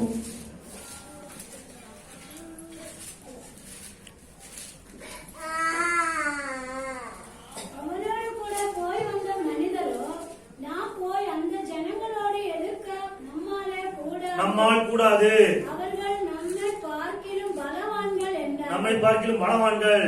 நாங்கள் போய் சுற்றி பார்த்து வந்தோம். அந்த தேசம் தான் குடிகளை பட்சிக்கிற தேசம். குடிகளை பட்சிக்கின்ற தேசம். நாங்கள் அதிலே கண்ட ஜனங்கள் எல்லோரும் மிகவும் பெரிய ஆட்கள். மிகவும் பெரிய ஆட்கள். அங்கே ராட்சச பிரிவி ராட்சச பிரதியான ஏனோக்கின் குமாரனாகிய ராட்சசரை கண்டோம். நாங்கள் எங்கள் பார்வைக்கு வெட்டுக்கிளிகளை போல் இருந்தோம். வெட்டுக்கிளியை போல் இருந்தோம். அவர்கள் பார்வைக்கு அப்படி இருந்தோம் என்று சொல்லி இப்படி இஸ்ரவேல் புத்திரருக்குள்ளே தங்கள் சுற்றி பார்த்து வந்த தேசத்தை குறித்து துர்ச்செய்தியை பரப்ப செய்தார்கள். துர்ச்செய்தி பரப்ப செய்தார்கள். கர்த்தர் நலமான தேசத்தை கொடுக்கிறாரு. ಕರ್ತನು ಒಳ್ಳೆ ದೇಶವನ್ನು ಕೊಡ್ತಾರೆ. அது உண்மையிலேயே பாலும் தேனும் ஓடுகின்ற அளவு விசாலமான செழிப்பான ஒரு தேசம் தான் பாருங்க. ಅದು ನಿಜವಾಗ್ಲೂ ಹಾಲು ಜೇನು ಹರಿಯುವಂತ ಒಳ್ಳೆ ವಿಶ್ರಾಂತಿಯಾದ ಸಮೃದ್ಧಿಯಾದ ದೇಶವೇ. ஆனா இந்த 10 பேர் எப்படி பாக்குறாங்க? ಅದೇ 10 ಜನ ಹೇಗೆ ನೋಡ್ತಾರೆ? எதிர்மறையான சூழ்நிலைகளை பார்க்கிறார்கள். ಅಲ್ಲಿರುವಂತ ವಿರೋಧವಾದ ಸ್ಥಿತಿಗಳನ್ನು ನೋಡುತ್ತಾರೆ. நம்மள பார்க்கணும் பெரிய பலவானா இருக்காங்க, அவ்வளவு ராட்சசரா இருக்காங்க, ನಮಗಿಂತಲೂ ದೊಡ್ಡ ಬಲಿಷ್ಠರಾಗಿದ್ದಾರೆ, ಅವರು ರಾಕ್ಷಸರಾಗಿದ್ದಾರೆ. அவங்க பாருங்க நம்ம வெட்டுக்கிளியே போல இருக்கிறோம். ಅವರ ನೋಟಕ್ಕೆ ನಾವು ಮಿಡತೆಗಳಂತಿದ್ದೇವೆ. அது குடிகளை பட்சிக்கின்ற தேசம், ಅದು ಭಕ್ಷಿಸುವಂತಹ ದೇಶವು அப்படின்னு சொல்லி ಅಂತ ಹೇಳಿ ஜனங்கள் மத்தியில துர்ச்செய்தியை பரப்புறாங்க. ಜನರ ಮಧ್ಯದಲ್ಲಿ ಒಂದು ಸಂದೇಶವನ್ನು ಸಾರುತ್ತಾರೆ. ஜனங்களை வந்து ಅವಿಶ್ವಾಸத்துக்கு நேராக நடத்துறாங்க. ಜನರನ್ನು ಬಂದು ಅಪನಂಬಿಕೆಗೆ ನೇರಾಗಿ ನಡೆಸುತ್ತಾರೆ. கஷ்டம் ಇದು ಕಷ್ಟ. நம்மளால சுதந்திரிக்க முடியாது. ಇದನ್ನ ನಾವು ಸ್ವಾಧೀನ ಮಾಡಕ್ ಸಾಧ್ಯ ಇಲ್ಲ. தேவன் நமக்கு மோசமானதா கொடுத்துட்டாரு. ದೇವರು ನಮಗೆ ಮೋಸವಾದದನ್ನು ಕೊಟ್ಬಿಟ್ರು. இங்க பாருங்க, இது ஒரு நெகட்டிவான மைண்ட் பாருங்க அந்த 10 பேருக்கு. ಇದು ಬಂದು 10 ಜನರಿಗೆ ಅದು ಒಂದು ನೆಗೆಟಿವ್ ಆದಂತ ಒಂದು ಮೈಂಡ್ ನೋಡಿ. ஒரு பலாப்பழம் இருக்குது. ಒಂದು ಹಲಸಿನ ಹಣ್ಣಿದೆ. பலாப்பழத்தை வந்து முன்னாடி காட்டுறேன் அப்படின்னா ಒಂದು ಹಲಸಿನ ಹಣ್ಣನ್ನು ನಿಮ್ಮ ಮುಂದೆ ತೋರಿಸ್ತೇನಂದ್ರೆ இவ்வளவு பெருசா இருக்கு, முள்ளு முள்ளா இருக்கு, இதெல்லாம் சாப்பிட முடியாது, இது மோசமானது. ಇದೇನ್ ಇಷ್ಟು ದೊಡ್ಡದಾಗಿದೆ, ಮುಳ್ಳು ಮುಳ್ಳಾಗಿದೆ, ಇದನ್ನೆಲ್ಲ ತಿನ್ನಕ್ ಆಗಲ್ಲ, ಇದು ಮೋಸವಾದದ್ದು. அறுத்தோம்னா உள்ள கம்மு மாதிரி பச மாதிரி வரும். ಇದನ್ನ ಕುಯ್ದ್ರೆ ಅದು ಒಳಗಡೆ ಗಮ್ ರೀತಿಯಾಗಿ ಬರುತ್ತದೆ. இது வேஸ்ட். ಇದು ವೇಸ್ಟ್. எப்படின்னு சொன்னா அவங்க என்ன மாதிரி மைண்ட்ல இருக்காங்கன்னு அர்த்தம். ಈ ರೀತಿಯಾಗಿ ಹೇಳಿದ್ರೆ ಹಲಸಿನನ್ನ ನೋಡ್ಕೊಂಡು ಅವ್ರು ಯಾವ ಮನಸ್ಸಿನಲ್ಲಿ ಇದಾರಂತ ಅರ್ಥ. நெகட்டிவ் தாட்ல இருக்காங்க. ಅವ್ರು ಒಂದು ನೆಗೆಟಿವ್ ಮನಸ್ಸಿನಲ್ಲಿ ಇದಾರಂತ ಅರ್ಥ. அதே ஒரு பலாப்பழத்தை ஒரு அனாசை பழத்தை காமிச்சோம்னா ಅದೇ ಒಂದು ಹಲಸಿನನ್ನ ತೋರಿಸಿದ್ರೆ அது உள்ள இருக்கிற அந்த கனியை பாக்குறவங்க, ಆ ಒಂದು ಒಳಗಡೆ ಇರುವ ಫಲವನ್ನು ನೋಡುವವರು, அந்த சுவைய ருசிக்கிறவங்க, ಆ ಒಂದು ರುಚಿಯನ್ನು ತಿಳಿದು ನೋಡಿದವರು அது பிரச்சனை அவங்க பெருசாவே பார்க்க மாட்டாங்க. ಅದು ಬೇರೆಲ್ಲ ದೊಡ್ಡದಾಗಿ ನೋಡುವುದೇ ಇಲ್ಲ. இவங்க பாசிட்டிவ் பாயிண்ட் ஆஃப் வியூல இருக்காங்கன்னு அர்த்தம். ಇವರು ಪಾಸಿಟಿವ್ ಪಾಯಿಂಟ್ ಆಫ್ ವ್ಯೂ ಅಲ್ಲಿ ಇದ್ದಾರೆ ಅಂತ ಅರ್ಥ. அந்த தேசத்துல மோசமான ஆட்கள் இருக்கிறாங்க, உண்மைதான். ಆ ದೇಶದಲ್ಲಿ ಮೋಸವಾದ ಜನರು ಇದ್ದಾರೆ, ನಿಜಾನೇ. ஆனா இவங்க நன்மையை சொல்லவில்லை, ಆದ್ರೆ ಅವರು ಒಳ್ಳೆದನ್ನು ಹೇಳಿಲ್ಲ, தீமையை சொல்கிறார்கள். ಕೆಡುಕನ್ನು ಹೇಳ್ತಾರೆ. இவங்க போய் ஏதோ போராடி ஜெயிக்க போற மாதிரி இல்ல. ಇವರು ಹೋಗಿ ಹೋರಾಡಿ ಜಯಿಸುವಂತಿಲ್ಲ. யுத்தம் கர்த்தருடையது. ಯುದ್ಧವು ಕರ್ತನದು. கர்த்தர் கொடுத்தேன்னு ஆபிரகாம்கிட்ட சொல்லிட்டாரு. ಕರ್ತನು ಕೊಟ್ಟೆನು ಅಂತ ಅಬ್ರಹಾಮನ ಬಳಿ ಹೇಳಿದರು. ஆபிரகாம்கிட்ட சொல்லிட்டாரு, ಅಬ್ರಹಾಮನ ಬಳಿ கானான் ಹೇಳಿದರು, தேசத்தை உன் சந்ததிக்கு நான் கொடுத்துட்டேன் அப்படின்ட்டாரு. ಈ ಕಾನಾನ್ ದೇಶವನ್ನು ನಿನ್ನ ಸಂತಾನಕ್ಕೆ ಕೊಟ್ಬಿಟ್ಟೆ ಅಂತ ಹೇಳಿದರು. முன்னாடி ஒரு நடத்தி வந்த விதங்கள்லாம் நம்ம யோசிச்சு பார்க்கணும். எதுவுமே யோசிக்கிற எல்லாம் மறந்துட்டு கஷ்டம், முடியாது, வாய்க்காது, அழிக்காது, இப்படியே பேசுறாங்க பாருங்க. ಇದಕ್ಕೆ ನಡೆದಂತ ಒಂದು ವಿಧವನ್ನ ಯೋಚಿಸಬೇಕು ನೋಡಿ. ಅದನ್ನೆಲ್ಲ ನೋಡಿದ್ರೆ ಅವ್ರು ಇದಾಗೋದಿಲ್ಲ, ಇದು ಕಷ್ಟ ಅಂತ ಆ ರೀತಿಯಾಗಿ ಹೇಳ್ತಾರೆ. ஹல்லேலூயா. என்ன நடந்துச்சு? ಏನ್ ನಡೆದಿತ್ತು? பெரிய சம்பவம் நடந்துச்சு பாருங்க. ಒಂದು ದೊಡ್ಡ அவங்க எப்படி ಘಟನೆ பேசுறாங்க? ನಡೆದಿದೆ. காலேப் யோசுவா எப்படி பேசுறாங்க? ಕಾಲೇಬ ಯೋಶುವನು ಹೇಗ್ ಮಾತನಾಡಿದರು? எடுத்து வாசிங்க. ಹೋಗೋಣ. என்னாகமம் ಅರಣ್ಯಕಾಂಡ 13ஆம் அதிகாரம் 13ನೇ ಅಧ್ಯಾಯ 27-30. 27 வசனத்தை வாசிங்க. 27ನೇ ವಾಕ್ಯವನ್ನು ನಾವು ಓದೋಣ. அவர்கள் மோசேயை நோக்கி, நீர் எங்களை அனுப்பின தேசத்திற்கு நாங்கள் போய் வந்தோம், அது பாலும் தேனும் ஓடுகின்ற தேசம்தான். ஹல்லேலூயா. அங்க உண்மையிலேயே அந்த நன்மைகளை அவங்க பார்த்து பேசுறாங்க. அது மாத்திரம் 30 வசனத்தை வாசிங்க. 30ನೇ ವಾಕ್ಯ ನೋಡಿ. காலேப் சொல்றாரு பாருங்க. அப்பொழுது காலேப் மோசேக்கு முன்பாக ஜனங்களை அமர்த்தி, நாம் உடனே போய் அதை சுதந்திரித்துக் கொள்வோம், உடனே போய் சுதந்திரித்துக் கொள்வோம், நாம் அதை எளிதாய் ஜெயித்துக் கொள்ளலாம். ஹல்லேலூயா. ಹಲ್ಲೆಲೂಯಾ. 10 பேரு ಈ 10 ಜನರು நெகட்டிவான விஷயத்தை பார்த்துட்டு ಅಲ್ಲಿರುವಂತ ನೆಗೆಟಿವ್ ಆದ ವಿಷಯಗಳನ್ನು அது மோசமான ನೋಡಿಕೊಂಡು, தேசம், குடிகளை பச்சுக்கிற ಅದು தேசம்ன்றாங்க. ಮೋಸವಾದ ದೇಶ, ಅದು ಎಲ್ಲರನ್ನು ನುಗ್ಗಿ ಹಾಕುವಂತಹ ದೇಶ, அவங்கள ஜெயிக்கவே முடியாதுன்றாங்க. ಅದನ್ನ ಜಯಿಸಕ್ ಸಾಧ್ಯ ಇಲ್ಲ. ஆனா இவங்க என்ன சொல்றாங்க? ಆದ್ರೆ ಇವ್ರು ಏನ್ ಹೇಳ್ತಾರೆ? அது பாலும் தேடும் கூடுகிற தேசம் தான், ಅದು ಹಾಲು ಜೇನು ಹರಿಯುವಂತ ದೇಶವೇ, எளிதாய் ஜெயித்து விடலாம். ಅದನ್ನು ನಾವು ಸುಲಭವಾಗಿ ಸ್ವಾಧೀನಪಡಿಸಿಕೊಳ್ಳಬಹುದು. ஹல்லேலூயா. ಹಲ್ಲೆಲೂಯಾ. ஏன் சொல்றாங்க? ಏಕೆ ಆ ರೀತಿ ஏன்னா தேவன் ಹೇಳ್ತಾರೆ? இவர்களுக்கு வாக்குத்தத்தம் கொடுத்திருக்கின்றார். ಯಾಕೆಂದ್ರೆ ದೇವರು ಅವರಿಗೆ ವಾಗ್ದಾನವನ್ನು ಮಾಡಿದ್ದಾರೆ. எகிப்தில இருந்து இவர்களை விடுதலையாக்குவதற்கு முன்பாகவே மோசேட்ட இதை சொல்லிதான் கூப்பிட்டே போனார். எகிப்திலிருந்து விடுதலையாக்கவே அனுப்பினார் மோசேவை. ಐಗುಪ್ತದಿಂದ ಬಿಡುಗಡೆ ಮಾಡಕ್ ಮುಂಚೆ ಇದನ್ನ ಹೇಳಿಯೇ ಕಲಿಸಿದರು ಮೋಶೆಯನ್ನು. அப்ப இவங்க 2 பேரோட பார்வை, காலேப் யோசுவாவோட பார்வை வாக்குத்தத்தத்தின் அடிப்படையில் இருந்தது. ಆಗ ಕಾಲೇಬ್ ಯೋಶುವನ ನೋಟ ಹೇಗಿತ್ತು? ವಾಗ್ದಾನದ ಮೇಲಿತ್ತು. அந்த 10 பேரும் காண்கிறதை பேசினார்கள். ಆ 10 ಜನ ನೋಡುವುದನ್ನು ಮಾತನಾಡಿದರು. காலேப் யோசுவாவும் விசுவாசிக்கிறதை பேசினார்கள். ಕಾಲೇಬ್ ಯೋಶುವನು ನಂಬುವುದನ್ನು ಮಾತನಾಡಿದರು. ஹல்லேலூயா. ஹல்லேலூயா. ஹல்லேலூயா. ஹல்லேலூயா. என்ன 14ஆம் அதிகாரம் 14 6 8 வசனத்தை வாசிங்க. ಅರಣ್ಯಕಾಂಡ 14ನೇ ಅಧ್ಯಾಯ 14 14ನೇ ಅಧ್ಯಾಯ 6 7 8. 6 7 8ನೇ ವಾಕ್ಯ ಓದೋಣ. ಅದು ಹಾಲು ಜೇನು ಹರಿಯುವ ದೇಶ. ಯೆಹೋವನು ನಮ್ಮನ್ನು ಮೆಚ್ಚಿ ಕೊಟ್ಟರೆ ಅದರಲ್ಲಿ ನಮ್ಮನ್ನು ಸೇರಿಸಿ ಅದನ್ನು ನಮ್ಮ ಸ್ವಾಧೀನಕ್ಕೆ ಕೊಡುವನು. ಹೀಗಿರುವುದರಿಂದ ಯೆಹೋವನಿಗೆ ತಿರುಗಿ ಬೀಳಬೇಡಿರಿ. ಅದಲ್ಲದೆ ಆ ದೇಶದ ಜನರಿಗೆ ದಿಗಿಲು ಪಡಬೇಡಿರಿ. ನಾವು ಅವರನ್ನು ನುಗ್ಗಿ ಪುಷ್ಟರಾಗುವೆವು. ಅವರಿಗೆ ನೆರಳಾಗಿದ್ದ ದೇವರು ಅವರನ್ನು ಕೈಬಿಟ್ಟನು. ನಮ್ಮ ಕಡೆ ಯೆಹೋವನು ಇದ್ದಾನೆ, ಅವರಿಗೆ ಭಯಪಡಬೇಡಿರಿ ಅಂದರು. ஹல்லேலூயா. ஹல்லேலூயா. தமிழ் வாசிங்க. என்ன 14ஆம் அதிகாரம் 6 முதல் 8 வரை உள்ள வசனம். தேசத்தை சுற்றி பார்த்தார்களை நூனின் குமாரனாகிய யோசுவா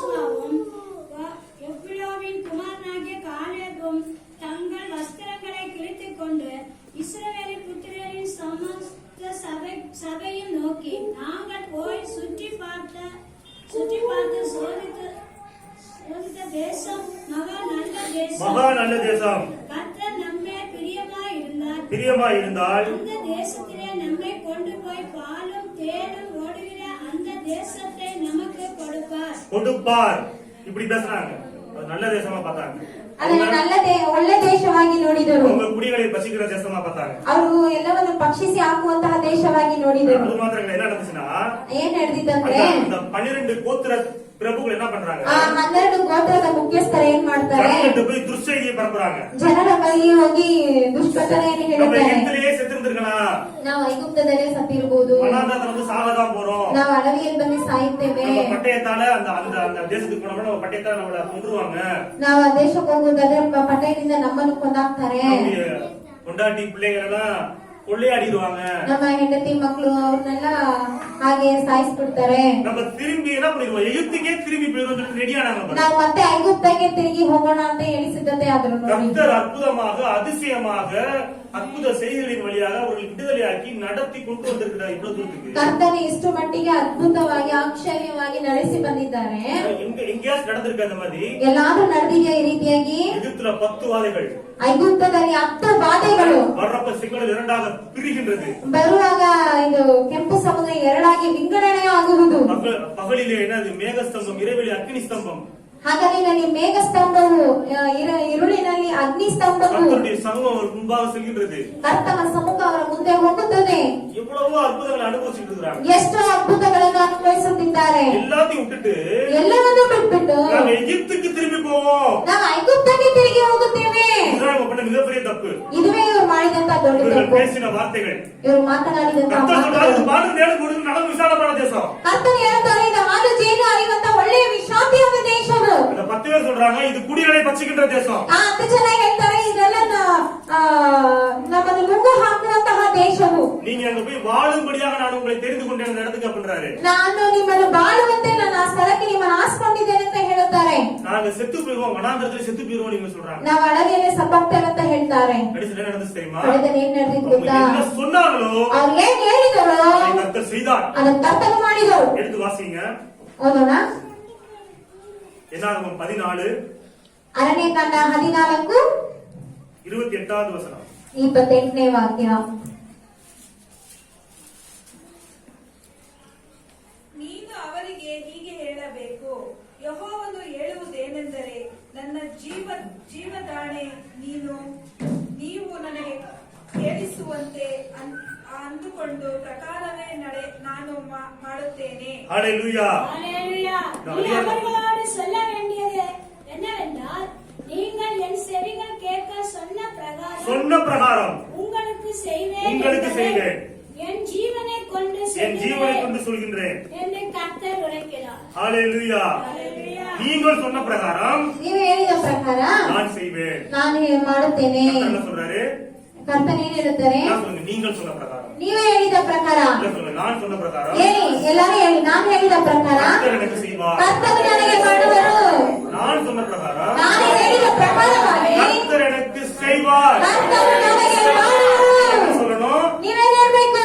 கர்த்தர் உங்களுக்கு என்ன சொன்னாரோ ಕರ್ತನು ನಿಮಗೇನ್ ಹೇಳಿದಾರೋ அதை நீங்கள் சொல்ல வேண்டும். ಅದನ್ನ ನೀವು ಹೇಳ್ಬೇಕು. அப்பொழுது ಆಗ நீங்கள் சொன்ன பிரகாரம் ನೀವು ಹೇಳಿದ ಪ್ರಕಾರ அவர் செய்வார். ಅವರು ಮಾಡುವರು. அவங்க சொன்னாங்க, எங்க பிரேதங்கள் எல்லாம் வனாந்தரத்திலே விழுந்துரும், நாங்க அழிஞ்சிருவோம், நாங்க செத்துருவோம், அப்படியே ஆகணும்ன்றாரு. ಅವ್ರು ಹೇಳಿದರು, ನಮ್ಮ ಶವಗಳೆಲ್ಲ ಅರಣ್ಯದಲ್ಲೇ ಬಿಟ್ಬಿಡುತ್ತದೆ, ನಾವು ಸತ್ಬಿಡುತ್ತೇವೆ, ನಾವು ನಾಶವಾಗ್ತೇವೆ ಅಂತ ಈ ರೀತಿಯಾಗಿ ಹೇಳಿದ್ರು. ಹಾಗೆ ಆಯ್ತು. அந்த 10 கோத்திர பிதாக்கள், ಆ பிரபுக்கள் 10 ಗೋತ್ರದ ಮುಖ್ಯಸ್ಥರು அந்த இடத்துல செத்து போயிட்டாங்க. ಅಲ್ಲೇ ಸತ್ಬಿಟ್ರು. இல்ல பாருங்க, ಇಲ್ಲ ನೋಡಿ. அது மாத்திரம் கிடையாது. ಅದು ಮಾತ್ರವಲ್ಲ, அந்த ஜனங்கள் எல்லாம் ಆ ಜನರೆಲ್ಲರೂ அவர்கள் 20 வயதில் இருந்து 20 வயதில் மேற்பட்டவர்கள் 20 ವಯಸ್ಸಿಗೆ ಮೇಲ್ಪಟ್ಟವರು யாருமே காணாம போக முடியாத விட்டார். ಯಾರು ಕಾನೂನ್ಗೆ ಹೋಗಕ್ ಸಾಧ್ಯ ಇಲ್ಲ ಅಂತ ಹೇಳ್ಬಿಟ್ರು. நீங்க வனாந்தரத்திலே 40 வருஷமா சுத்தி செத்துருவீங்கன்றாரு. ನೀವು 40 ವರ್ಷವಾಗಿ ಅಡವಿಯಲ್ಲೇ ಸುತ್ತಿ ಸತ್ಬಿಡ್ತೀರಿ ಅಂತ ಬಿಟ್ರು. ஏன்? ಏಕೆ? அவர்கள் பேசின வார்த்தைகள், ಅವರು ಮಾತನಾಡಿದಂತ ಮಾತುಗಳು, இஸ்ரவேலிலிருந்து வந்த, ಇಸ್ರಾಯೇಲಿನಿಂದ ಬಂದಂತ, எகிப்திலிருந்து விடுதலை அடைந்து வந்த ಐಗುಪ್ತ ದೇಶದಿಂದ ಬಿಡುಗಡೆ ಹೊಂದಿ ಬಂದಂತ அந்த சந்ததியில ಆ ಸಂತಾನದಲ್ಲಿ காலேப் யோசுவா கோத்திரம் இருக்குல்ல, அவங்க 2 பேரும் இந்த யூதா கோத்திரம், இப்ராஹிம் கோத்திரம். ಕಾಲೇಬ್ ಯೋಶುವನ ಗೋತ್ರಗಳಿದೆಯಲ್ಲ, ಯೂದ ಗೋತ್ರ, ಎಫ್ರಾಯಿಂ ಗೋತ್ರ, அவங்க மாத்திரம் தான் அப்படி ஃப்ரெஷ்ஷா கானான்குள்ள போறாங்க. ಅವರು ಮಾತ್ರ ಹಾಗೆ ಫ್ರೆಶ್ ಆಗಿ ಕಾನಾನ್ ದೇಶದೊಳಗೆ ಹೋಗ್ತಾರೆ. 10 கோத்திரத்தை சார்ந்தவர்கள், ಬೇರೆ 10 ಗೋತ್ರದಲ್ಲಿ ಸೇರಿದವರು, எகிப்திலிருந்து வந்தவங்க கிடையாது. ಐಗುಪ್ತದಿಂದ ಬಂದವರಲ್ಲ, எகிப்திலிருந்து வந்தவர்களுடைய சந்ததிகளை சுதந்திரித்தார்கள். ಐಗುಪ್ತದಿಂದ ಬಂದ ಸಂತಾನಗಳನ್ನು ಅದನ್ನು ಬಾಧ್ಯತೆ ಪಡಿಸಿಕೊಂಡವರು. ಯಾಕೆ ಯಾಕೆ ಯಾಕೆ? தேவனுடைய வார்த்தைக்கு விரோதமாக பேசினார். ದೇವರ ವಾಕ್ಯಕ್ಕೆ ವಿರೋಧವಾಗಿ ಮಾತನಾಡಿದರು. ನಾನು உங்களுக்கு சொல்றேன், ನಾನು ನಿಮ್ಗೆ ಹೇಳ್ತೇನೆ, கர்த்தர் வார்த்தையை கொடுத்திருக்கிறாரு. ಕರ್ತನು ನಿಮ್ಗೆ ವಾಕ್ಯವನ್ನು ಕೊಟ್ಟಿದ್ದಾರೆ. அந்த வார்த்தை அடிப்படையில் நீங்கள் பேச ஆரம்பியுங்கள். ಆ ವಾಕ್ಯದ ಮೂಲಕ ನೀವು ಮಾತನಾಡಲು ಆರಂಭಿಸಿರಿ. ஆமென். ஆமென். ஹalleluya. ஹalleluya. அந்த வார்த்தையின் அடிப்படையில் சிந்திக்கும் பொழுது வார்த்தைகள் ஆசீர்வாதமாக மாறுகிறது. வாசிப்போம். ವಾಕ್ಯದಂತೆ ನಾವು ಚಿಂತಿಸುವಾಗ ಆಗ ನಮ್ಮ ಜೀವನ ಆಶೀರ್ವಾದವಾಗುತ್ತದೆ. வேகமாக ரோமர் 4ஆம் அதிகாரம் 19வது வசனம். ಬೇಗನೆ ರೋಮಾಪುರದವರಿಗೆ 4ನೇ ಅಧ್ಯಾಯ 19ನೇ ವಾಕ್ಯ. ரோமர் 4ஆம் அதிகாரம் 19வது வசனம். ರೋಮಾಪುರದವರಿಗೆ 4ನೇ ಅಧ್ಯಾಯ 19ನೇ ವಾಕ್ಯ. அவன் விசுவாசத்திலே பலவீனமாய் இருக்கவில்லை. அவன் ஏறக்குறைய 100 வயதுள்ளவனாய் இருக்கும்போது 100 வயதுள்ளவனாய் இருக்கும் பொழுது தன் சரீரம் செத்துப் போனதையும் தன் சரீரம் செத்து போனதையும் சாராளுடைய கற்பம் செத்துப் தன்னுடைய போனதையும் எண்ணாதிருந்தான். தன்னுடைய மனைவியுடைய கர்ப்பம் செத்து போனதையும் எண்ணாதிருந்தான். எதை எண்ணல? ಏನನ್ನು ಎಣಿಸಲಿಲ್ಲ. சரீரம் செத்து போனது என்னல? ತನ್ನ ದೇಹವು ಮೃತಪ್ರಾಯವಾದದನ್ನು ಅವನು ಎಣಿಸಲಿಲ್ಲ. கர்ப்பம் செத்து போனது என்னல? ಗರ್ಭಕಾಲ ಕಳೆದು ಹೋದದನ್ನು ಯೋಚಿಸಲಿಲ್ಲ. அப்ப அவ என்னத்தை எண்ணினான்? ಹಾಗಾದ್ರೆ ಏನನ್ನು ಯೋಚಿಸಿದನು? தேவனுடைய வாக்குத்தத்தத்தை எண்ணினான். ದೇವರ ವಾಗ್ದಾನವನ್ನು ಯೋಚಿಸಿದನು. ஹalleluya. ஹalleluya. சந்ததி வானத்து நட்சத்திரங்களைப் போலவும் கடற்கரை மணலைப் போலவும் இருக்கும். ನನ್ನ ಸಂತಾನವು ಆಕಾಶದ ನಕ್ಷತ್ರಗಳಂತೆಯೂ ಸಮುದ್ರದ ಉಸಿರಿನಂತೆಯೂ ಇರುವುದು. இந்த சந்ததி மூலமாகத்தான் பூமியோட ஜனங்கள் எல்லாம் ஆசீர்வதிக்கப்படுவார்கள். ನನ್ನ ಸಂತಾನದ ಮೂಲಕವಾಗಿ ಭೂಲೋಕದಲ್ಲಿರುವ ಜನರೆಲ್ಲರೂ ಆಶೀರ್ವಾದ ಹೊಂದುವರು. வாக்குத்தத்தங்களை தேவன் கொடுத்த அந்த வார்த்தையை அவன் சிந்தித்துக் கொண்டே இருந்தான். ದೇವರು ಕೊಟ್ಟಂತ ವಾಗ್ದಾನಗಳನ್ನು ಚಿಂತಿಸುತ್ತಲೇ ಇದ್ದನು. என்னாச்சு? வார்த்தை மாம்சமாக மாறியது. ಏನಾಯ್ತು? ವಾಕ್ಯವು ಮಾಂಸವಾಯಿತು. வார்த்தையாக கொடுக்கப்பட்ட அந்த ஆசீர்வாதம் குழந்தையாக வெளியில வந்து சந்ததிகள் பெருகி இன்னைக்கு நம்மளாம் பார்த்துருக்கோம் ஆபிரகாமின் பிள்ளைகளாக. ನೋಡಿ, ವಾಕ್ಯವಾಗಿ ಕೊಟ್ಟಲ್ಪಟ್ಟಂತ ವಾಗ್ದಾನವು ಅದು ಮಾಂಸವಾಗಿ ಮಗುವಾಗಿ ಹುಟ್ಟಿ ಇವತ್ತು ನಾವೆಲ್ಲ ಕುಂತಿದ್ದೇವೆ ನೋಡಿ, ಅಬ್ರಹಾಮನ ಸಂತಾನದವರಾಗಿ. தேவனுடைய வார்த்தையின்படி பேச வேண்டும். ಆಗ ದೇವರ ವಾಕ್ಯದಂತೆ ಮಾತಾಡಬೇಕು. தேவனுடைய வார்த்தை, தேவன் கொடுத்த வார்த்தைகளை சிந்தித்துக் கொண்டே இருக்க வேண்டும். ದೇವರ ವಾಕ್ಯದಂತೆ ನಾವು ಚಿಂತಿಸುತ್ತಲೇ ಇರಬೇಕು. ஆமென். ಆಮೆನ್. அப்பொழுது எல்லாமே வாய்க்கும். ಆಗ ನಾವು ಮಾಡುವುದೆಲ್ಲ ಸಫಲವಾಗುವುದು. கடைசியா என்ன ஆகும்? ಕಡೆದಾಗಿ ಅರಣ್ಯಕಾಂಡ 14ஆம் அதிகாரம் 14ನೇ ಅಧ್ಯಾಯ 41வது வசனம். 41ನೇ ವಾಕ್ಯ. 14:41. 14:41. மோசே அவர்களை நோக்கி நீங்கள் இப்படி கர்த்தரின் கட்டளை மீறுகிறது என்ன? கர்த்தரின் கட்டளையை மீறுகிறது என்ன? இது உங்களுக்கு வாய்க்காது. அது உங்களுக்கு வாய்க்காது. ஹalleluya. அப்ப கர்த்தருடைய கட்டளையின்படி, கர்த்தருடைய வார்த்தையின்படி நாம் நடக்கவில்லை என்றால், ಆಗ ಕರ್ತನ ಆಜ್ಞೆಗಳಂತೆ ಆತನ ಮಾತಿನಂತೆ ನಾವು ನಡೆಯಲಿಲ್ಲವೆಂದರೆ வாய்க்காது.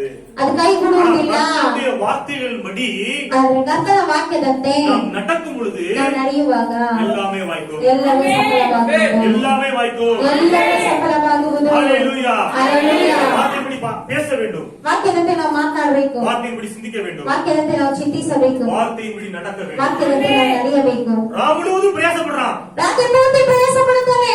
ஒரு மீன் அகப்படல. ಒಂದು ಮೀನು ಸಿಗಲಿಲ್ಲ.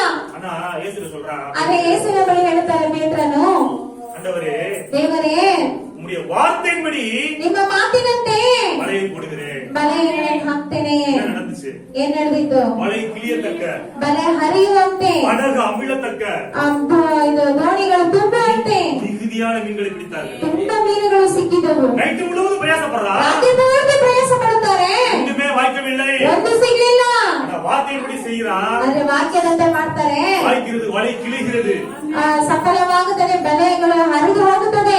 ஆமென். ஆமென். ஹalleluya. ஹalleluya. கர்த்தருடைய வார்த்தைகளின்படி பேச ஆரம்பிங்க. ಆದ್ದರಿಂದ ಕರ್ತನ ವಾಕ್ಯದಂತೆ ಮಾತನಾಡಲು ಆರಂಭಿಸಿರಿ. கர்த்தருடைய வார்த்தைகளின்படி, வாக்குத்தத்தங்களின்படி சிந்திக்க ஆரம்பிங்கள். ಕರ್ತನ ವಾಗ್ದಾನಗಳಂತೆ ನೀವು ಚಿಂತಿಸಲು ಆರಂಭಿಸಿರಿ. கர்த்தருடைய கட்டளைகளின்படி, அவருடைய வார்த்தைகளின்படி நடக்க ஆரம்பிங்கள். ಕರ್ತನ ಆಜ್ಞೆಗಳಂತೆ ಆತನ ವಾಕ್ಯಗಳಂತೆ ನೀವು ನಡೆಯಲು ಆರಂಭಿಸಿರಿ. உங்களுக்கு எல்லாமே வாய்க்கும். ಆಗ ನಿಮಗೆ ಎಲ್ಲವೂ ಸಫಲವಾಗುವುದು.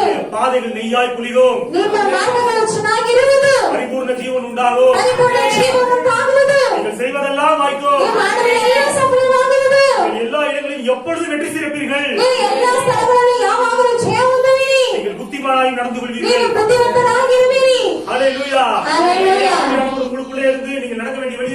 கொண்டே இருப்பார். ಪವಿತ್ರಾತ್ಮನ ನಿಮ್ಮೊಳಗಿದ್ದು ನೀವು ನಡೆಯಬೇಕಾದಂತ ಮಾರ್ಗವನ್ನು ನಿಮಗೆ ತೋರಿಸುತ್ತಲೇ ಇರುವರು. உங்களுக்கு போதிப்பார். ನಿಮಗೆ ಬೋಧಿಸುವರು. ஞானமும் விசாலமுமான பாதையை நடத்துவார். ಒಳ್ಳೆ ವಿಶಾಲವಾದ ಮಾರ್ಗದಲ್ಲಿ ನಿಮ್ಮನ್ನು ನಡೆಸುವರು.